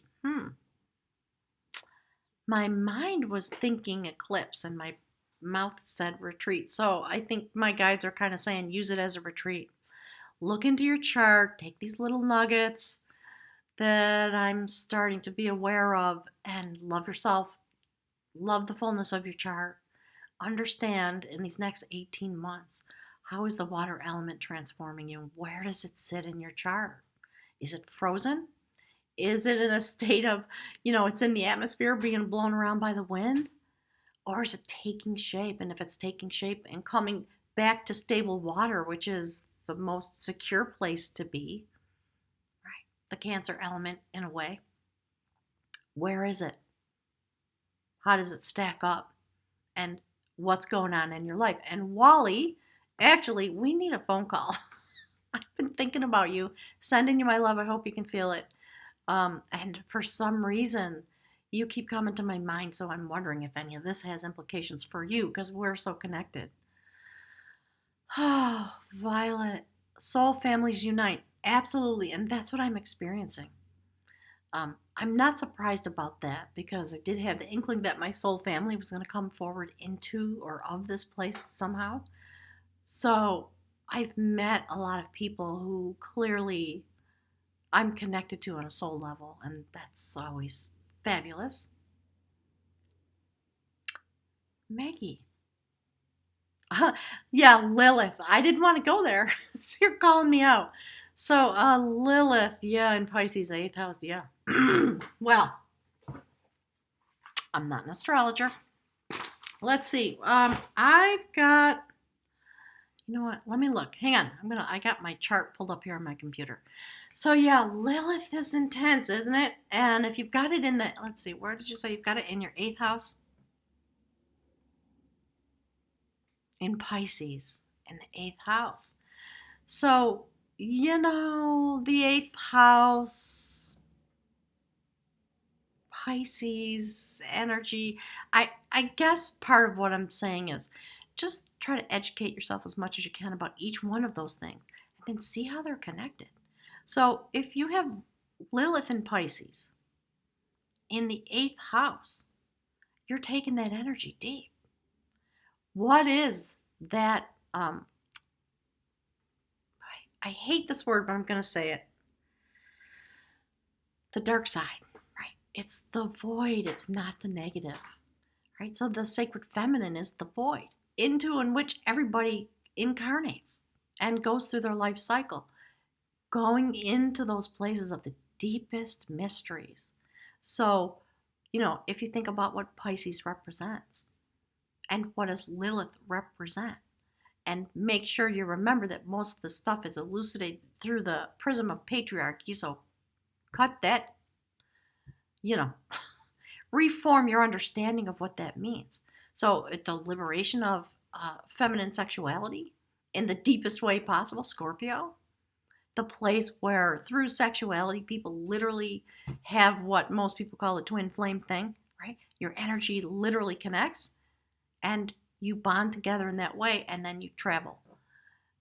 I understand that. I've had that experience a bunch of times. I didn't understand it in the past, what was happening to me. I think it's part of what drove me into being a confirmed bachelorette because I just thought I can't tolerate the lack of ability and understanding and willingness to have that experience. And I just thought it's not even worth it to me to have a relationship. I can have a relationship with myself that's far more satisfying than any relationship, well, that I was able to manifest back before I became a confirmed bachelorette. So 1 degree from ascendant. So you know what? I would consult somebody who's like the best astrologer that you know and get the information that they have about the actual energetics and just use some common sense and some caution about the messages that are being reflected to you and then think about it from the point of view of energetics, right? Something wants to be liberated, something wants to be in the deep place, to have its own life, to be in control of its own I know Lilith's all about sexuality and feminine power, right? So what's going on with you when it comes to that? Those are the things I'm trying to say. So, you're giving me kisses. Okay, LGP, you have Lilith in Scorpio in the seventh house. See? So, what is it that you need if you're going to be in a committed relationship? And then, who are you looking for, right? I don't advocate looking, and I know I'm projecting my own set point, but I don't look, right? I trust 100% that that's meant to be part of my destiny. That's going to just show up. I don't have to worry about it. I handed that over a long time ago. So, now I'm coming into a place where maybe it'll be able to show up, or maybe I'll be able to see it and actually desire it. So, I think that's the other reason for me coming out of here. When I'm in this place, I am a Vestal Virgin. Literally, I do not have any desire to be part of the world. And that has to stop now because it's creating an imbalance that is intolerable to me and probably to the people who are trying to connect with me, right? So, when you see those things, understand. Then the deepest, okay, my guys are talking about Vedic astrology. So use all the tools that are available to us about that, and then just be with yourself really deeply and use that prism to explore your own life. What have you been experiencing? What are you creating? Where's your heartbreak, if you have any? Et cetera, et cetera. Okay, Sarah, I'm reading your message. Do I know what it means when your north and south node of the moon are in opposition? I don't. Those are the kind of things I think I'm going there now because, it's time. And I'm now stimulated. My brain has become really curious about these things because I'm beginning to see all the structural connections energetically in all of these different aspects. So now I'm intensely curious about that. For example, what does that mean? Right. So, think about it just for fun. Think about electrochemical um,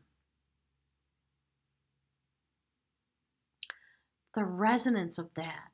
And what does the resonance of opposition mean? Right? What does it mean that I have the sun opposing Pluto? That's kind of scary on one level, but we know that it has deep implications for my life, along with all the other stuff I've been talking about, right? So I believe in this time because I'm blessed with that, and it's kind of all over my chart. It's kind of weird. When I finally really looked at it, I thought, oh shit, I'm in for it.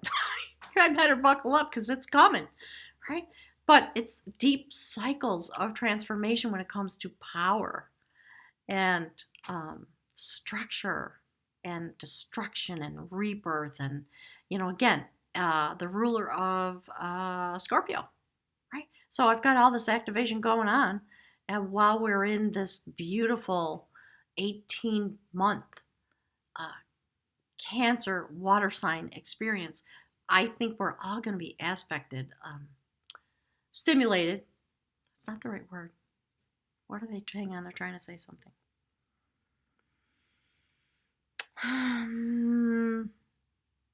Yeah, I'm going to go with stimulated in those places in our chart.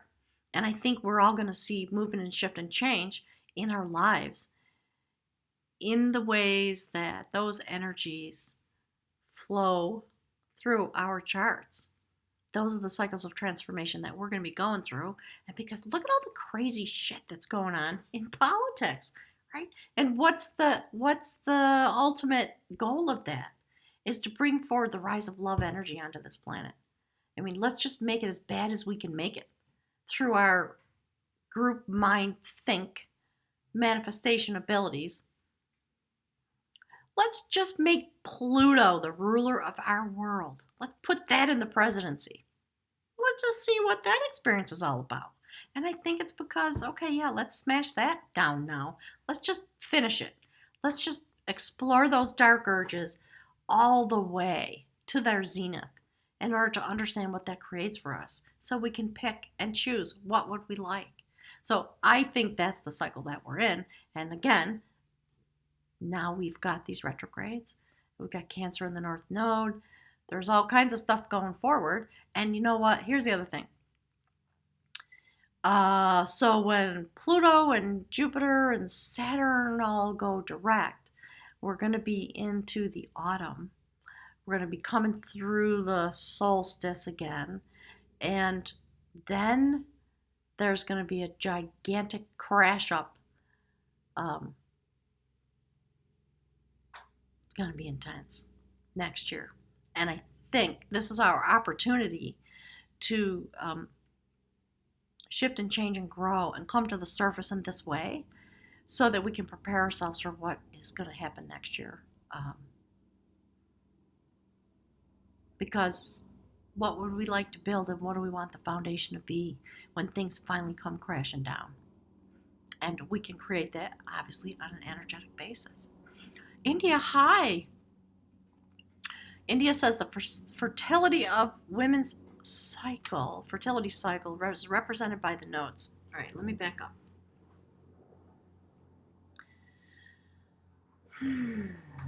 Okay, so gang, many of you know way more about astrology than I do. I just use it as a divination tool, almost, in a way. Okay, India, it's a 9. It means a half of a cycle. An 18-year cycle. Interesting.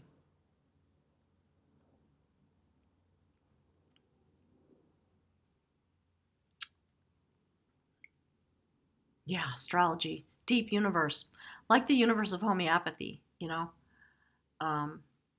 I finally, all the little strings of knowledge in my head coalesced around somebody who gave me an example about their own life, the light bulb went on it, and it was kind of funny. I literally had a flash. And I thought, oh my God, I've been looking at this for so long. And I didn't see it. And now I feel as though I get it. So I hope to keep doing this. I hope to, I don't know. I hope to come to balance, I guess is the best way to say it. But I do seriously believe that the way I'm going to be here and the way I do my readings and everything's going to change now, because that little inkling that I have is going to grow and expand in a way that I think that's huge, and then more epiphanies come on that. That's kind of how the human brain works. We connect things. All right, hang on, backing up. I'm reading it. I love that you guys are having conversations on the thread. Keep that up.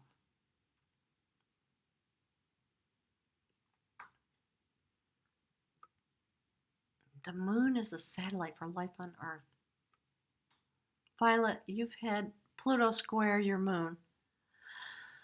Yeah, think about that. Pluto square your moon. Ooh. Reorganization on the mental plane in the place of emotion.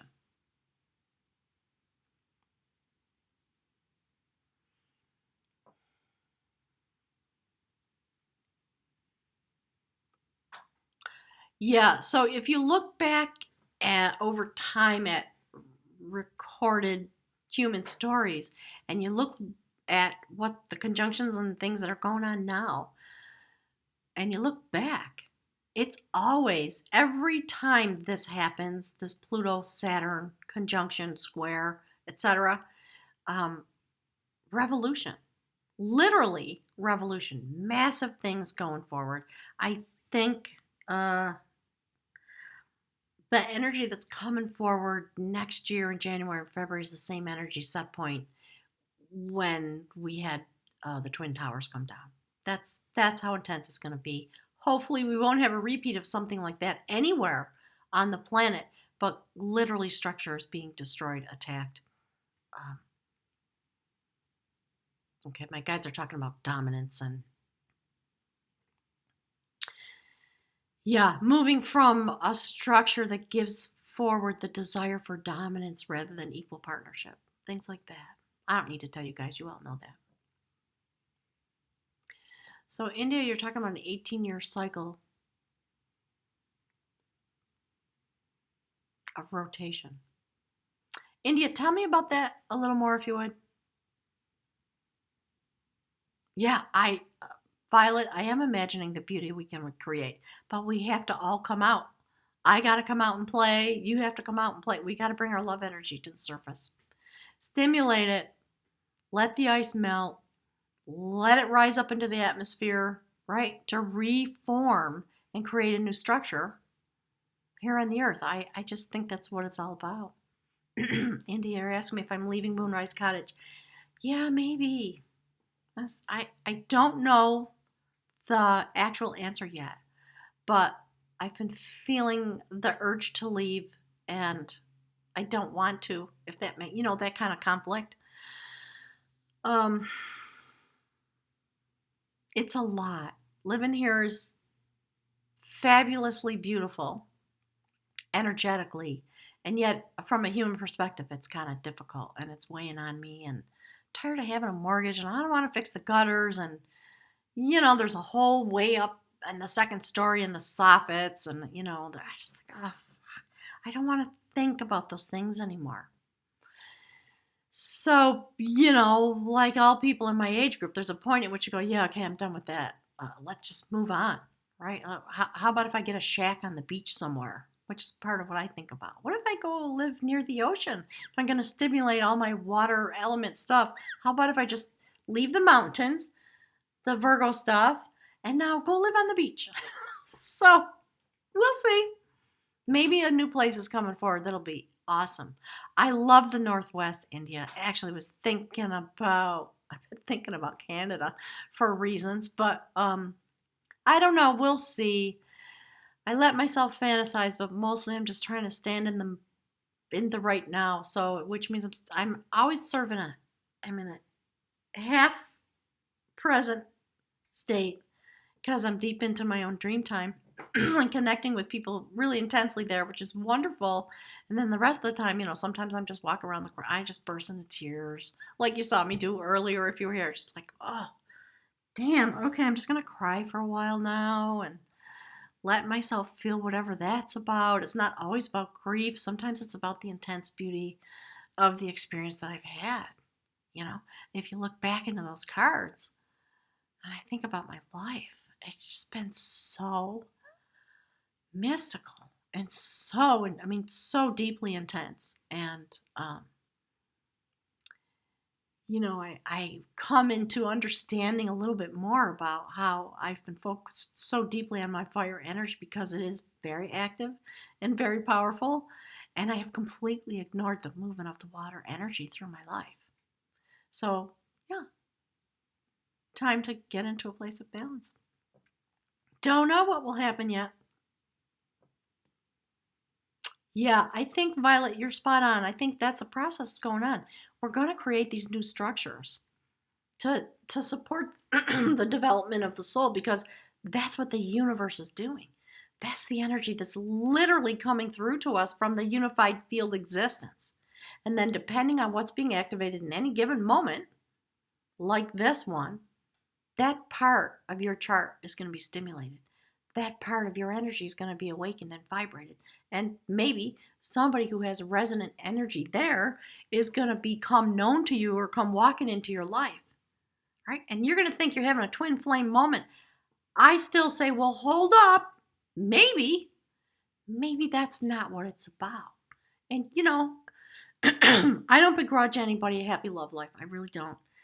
I think that we get ourselves into trouble because of the stimulation of our hearts and the stimulation of the energy as it is moving through us. When those things become activated, of course, you attract somebody that's going to help you continue to stimulate that. I don't know. Are you willing to just stand there and have that experience first? In fact, my guides were talking the other day. I was having a conversation with them about this topic in general as I ponder my own life going forward. And so there was this conversation that happened, and it had to do with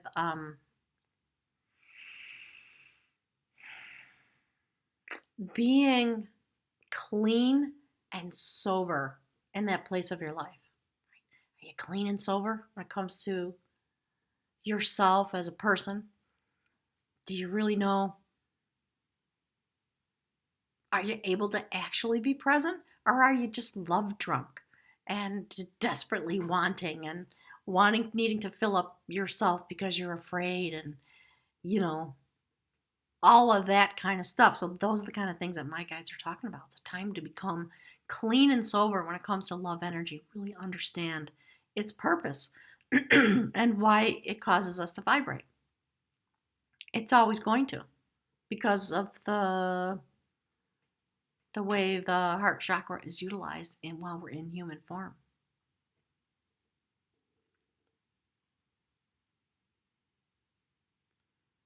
I'm reading your message, Sarah. Yes, you do have to live it. You have to live into your destiny, right? In order to gain wisdom. Yes, well, right there. I'm always a student. I will always be a student. Yeah. When does Pluto enter Aquarius? Violet, I don't know. I'd have to look that up. India's talking about the last breaths of the patriarchy. Yeah, again, okay, my guys are talking about clean and sober. Are we clean and sober? Was I clean and sober with my male energy? No. No, I was using that, in my interpersonal life or, building a house and conquest in relationships and whatever, however I was out of balance, right? Um,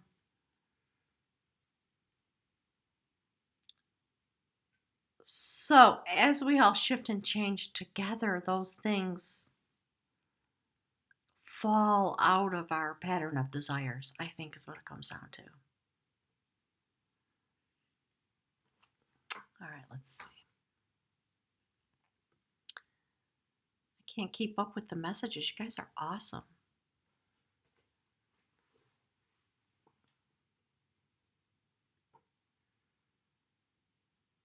Oh, you guys see what's happening. You're fantasizing about where you'd like to go. Yeah, me too. I'm just letting myself dream at this point. When the stuff that I'm going through gets too intense, then I slip into fantasy and I think about, well, what about this? And then I get online and I go to realtor.com and I type in crazy things like, real estate in Thailand. Right? I don't know. I don't know. So I'm letting myself fantasize. Um, Violet, well said. Thank you.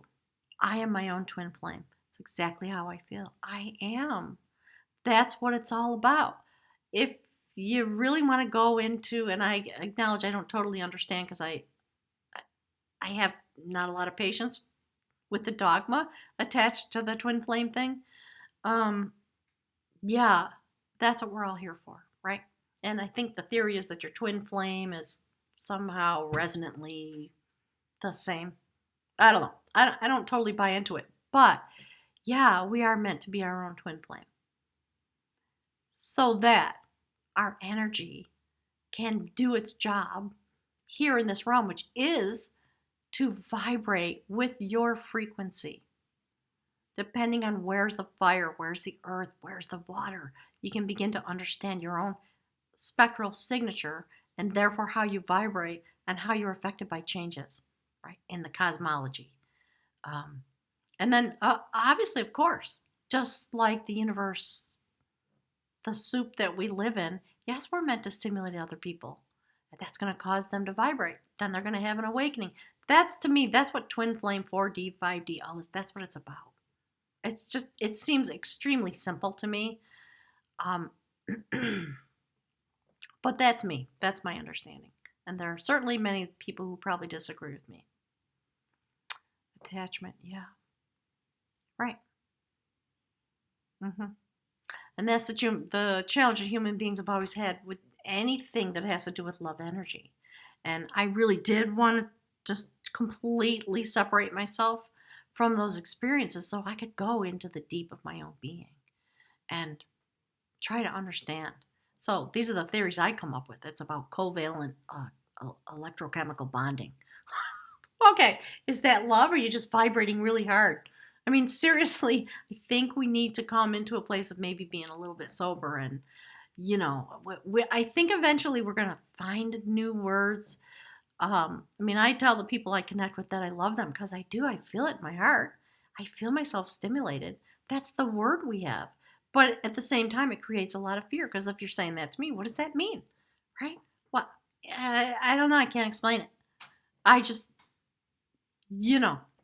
So maybe we need to just start telling each other, hey, I'm really feeling myself activated by your energy. Whoo, thank you. It gives me a desire to be near you and to be in connection with you. And whoo, I'm just going to enjoy that. I mean, I think that's where we're going. There's information out there now about autism being the next form of human evolution. Fascinating theory matched up against all the stuff I'm talking about. Pluto enters Aquarius in 2025. Yes, thank you. Yes, when Pluto leaves Capricorn and we're done with this phase, then the energy gets handed off like a baton to Aquarius. Think about that. So we're going through all this stuff in order to prepare us. And those of us that are still here on this planet are going to be in this, rebuilding with visionary ability, right? Where'd it go? Like this, my guides are saying, right? Like that, obviously. So Violet, you're talking about twin flames, masculine and feminine forces within coming together, realizing that's part of their platform, I think. So again, masculine, feminine. I get it. And I certainly use those words and I certainly understand those aspects of myself to the best of my ability in these moments. Language is limited. And I think it's part of why I seek the widest perspective, because we use these words and these concepts in the spiritual community, if you will, to help us understand things. And yet, to me, I understand there's truth there, but I also want deeper meaning, right? Like, well, how does it function? Actually, what does it really mean? Right? What is vibrationally, what is it to be, to have Scorpio in the 8th house together with Saturn and Pluto and be ruled by Pluto? Damn, that's a throwdown, So what is my vibrational set point there? How can I expect that people will respond to me? How is it that I will respond to them? There, go think about that for 1,000 years. Maybe you can find your mate. I don't know. Right? So those are the kind of things that drive me crazy with my Gemini moon. Yeah, so I think we are all catalysts for each other very clearly. That's coming forward in a way that is being heightened because the Schumann's resonance is being heightened and the axis of the earth is changing.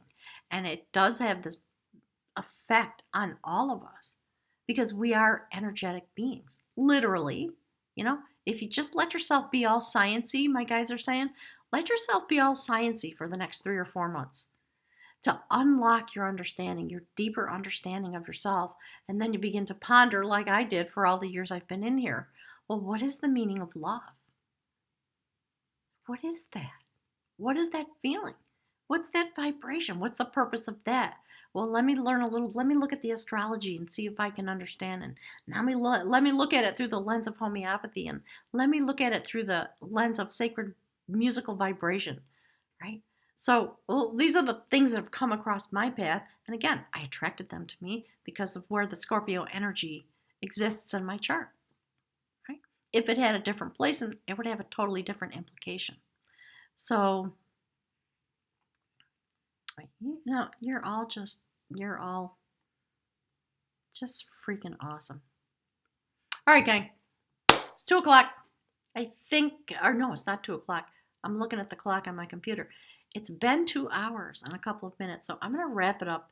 Thank you so much for your extreme patience with my lack of mastery in the realm of geekdom. I have to fix that.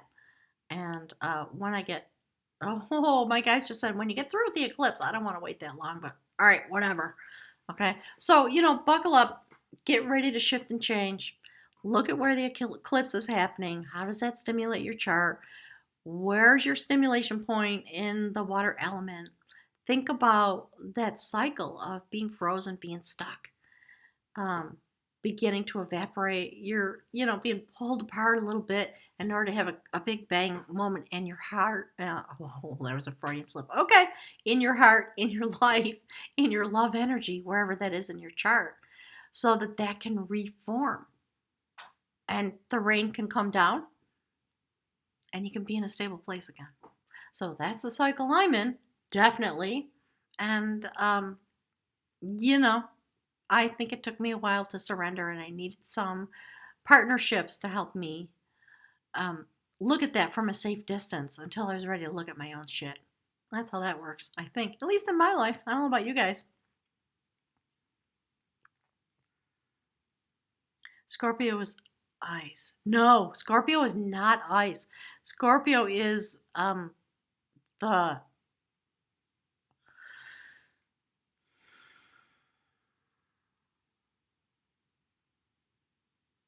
Scorpio is the magic of the lunar cycle in the water element. It's going into the deep, the void, the dark, the mysterious. Um, in order to it, Scorpio is the place where the energetic connections happen. Scorpio is so deep that they literally have a line. Like I just said, a zip line. They have a zip line to divine source energy. We all do in all the ways we have it. But for Scorpio, that's where they live, right? So all the aspects of their life need to provide them with that connection. They don't feel safe and they don't feel whole and they don't feel happy. And then when they're out of balance, it's about rage and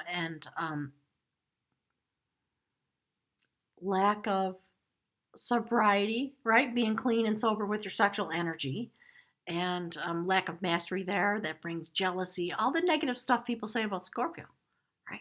So if you're unbalanced, yeah, that's what's going to be there. But if you can come into balance with yourself, it's a completely different picture. So, a friend of Rob Sylvester, I just, wow, hi. You've literally been on my mind. I've been thinking about sending you an email. I'm so glad you're here.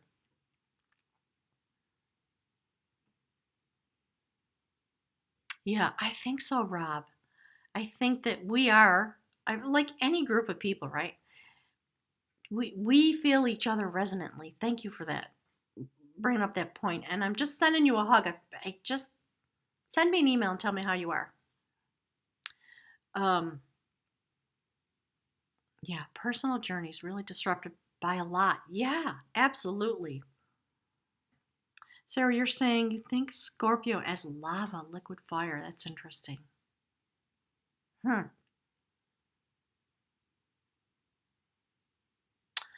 I'm not an expert in any of these things. I just want to keep saying it. Yeah. Thanks, Rob. Yeah, 5G. I know. It's so, how nice that we have been able to come together in this little grouping that we have, whatever it is, whatever it's about. So again, if we're talking about Scorpio now and the way that energy is employed, um, here we're together having this conversation about what's the deepest of the deep. Where is it? What's the Mariana Trench? What's down there? You know, it's one of the things I used to fantasize about. Interestingly enough, as a kid, I wanted to be Jacques Cousteau and get in that little pod and go all the way down to the bottom of the ocean to see what was down there, right? So that can either be terrifying or it can feel really liberating if you understand it as, if you have that in your chart, you're going to have those urges in whatever the place is where it's stationed. And then if you have other water sign elements in your chart, just look at how they flow together. What does it mean? Right? So for me, it has a particular implication to the nature of my personal cycle with the water element, given the way it's stacked up in my chart, and then how does it bounce up against Virgo and Aries, which is all about radiant energy for me. Which, interestingly enough, here's another sidebar. So that radiant energy for me is, from the viewpoint of homeopathy, has to do with earth elements that literally radiate, exude radiation energy. It's part of where my clairvoyance comes from. But it's a disintegrating element. And I find myself in a cycle of disintegration right now. And the water element gets stimulated, activated, because I need my what cooling pool or something, right? I need my containment pool right now because my life is changing. And, that notion does not escape me that some part of my life is disintegrating. The energy's maybe done there. So maybe I won't be clairvoyant anymore, right? How attached am I to my self-identity? And what if that goes away? Then who am I? And what is my life, right? Ooh, see, that's the stuff that makes me cry. Hi, 123. I'm glad you're here. You're a Cancer sun, Aries moon. God bless you. Virgo rising. Oh, yeah, life-changing stuff going on. So hey, thank you, because one of the things I wanted to say was, given all the stuff that we're talking about today, if you have not seen the water sign, just no matter what your set point is, go look at the readings for the life path, soul cycle, and then look at the soulmate readings. This kind of information is all over that. It's a very, very psychically active, intuitive, love-filled, mystical month this month. And then it's going to lead us straight through the moon cycle and into the eclipse, when I would guess that all this stuff is really going to be activated. Some aspects of the old self, the old structure, are going to fall away. And, so for me, I guess it helps me to have intellectual understanding of the things that I intuit and the things that I feel and the things that I understand in the place where things are not able to be understood. You know what I mean? So. Oh, Violet, you got kicked out. Yeah, I saw that they flagged one of your messages because you said something about Lilith. That's weird. I didn't do it, just so you know.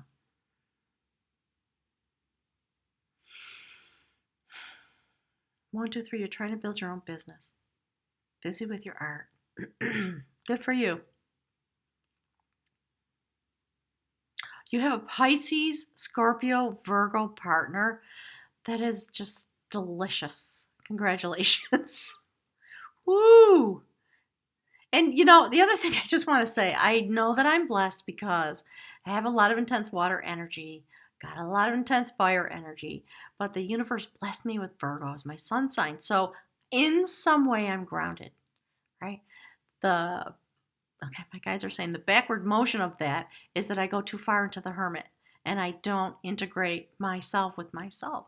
So I'm going to have a love affair with myself now, come into balance, maybe sell the house, and buy a bunch of plane tickets. We'll see. I don't know. All right, gang. I've said it 3 times now. I'm really going to shut the hell up. Thank you. I'm just allow yourself to go deep. Look at your charts. Figure out where your transformational cycle is activated. And just, if you do meditation or prayer or whatever, just go for a walk. Be with yourself. Try to understand how you're feeling, what you're feeling, so that you can come into a place of being clean and being sober when it comes to love energy. All the implications that we see all over astrology, all over the runes, all over the I Ching, everywhere you want to look in terms of oracles, right? And I see it. I've been watching a lot of different styles of readings on YouTube, and it's coming out everywhere. I guess probably as it always does, but really coming out everywhere, right? So if you're a Virgo and the water sign energy becomes activated. What does it mean? Probably means you need a little bit of water flowing into your earth element so things can blossom. So that's the other way to sort of look at your chart, right? So, in closing, if you're still here, Wally, would you please call me or send me a text? I just want to have a conversation with you. Yeah, it's just. Mhm. All right. Gorgeous men and women, astrology set points of all types. Thank you for being here. Thank you, literally from the bottom of my heart, which is at the bottom of the ocean. Thank you for being willing to incarnate in this energy. Never doubt what it is you bring to yourself, to the world, to the people that you interact with. Be humble there, be clean and sober, and just keep going through your cycles. You know, it's just part of life. We all cycle through. So if you understand your elements and what the cycle is in that element, right? Like I was saying, I've got a lot of water and I've got a lot of fire. So my fire is set up in such a way that it's disintegrating. It's radioactive and it has a half life. And I don't know. I'm wondering about what that is all about. But it needs water, doesn't it? In all kinds of ways. So we'll see what goes forward. Yeah, you can't, right. The earth signs need the water signs. We need them literally, or everything here dies. So Saturn cycles 30, 60, 90. There you go. Perfect. We're right on schedule. So, all right. Thanks, everybody. Namaste. Thanks for being here. Feel free to think about these things. The video is going to post when it's done processing, and you can go there and put all your thoughts and continue this discussion there if you'd like to, and I'll love to see that. So again, just acknowledgement, I'm going to be really busy the next couple of weeks as I can continue to sort of go into my own cycle, and then I'm going to have a little journey on the eclipse, just as deep as I can into the water element cycle of my own self, and we'll see what pops out when that's done. Okay, so thank you, and again, you just add so much beauty to my life and everybody else that you touch. So have a wonderful rest of your day, and I'll look forward to being with you soon. Probably not until after the eclipse is my guess. I don't think I'm even going to do the readings until after the eclipse. I feel like I need to finish this particular cycle, and I like to wait until the energy is done doing what it's doing so that I can connect with that to do the readings. So probably readings won't come out until maybe near the end of the first week of July. Okay? Thanks, everybody. I'll look forward to seeing you soon, and now I got to figure out how to turn this thing off because I don't know. Because I've never done it this way before. Okay, thanks, everyone. I appreciate it.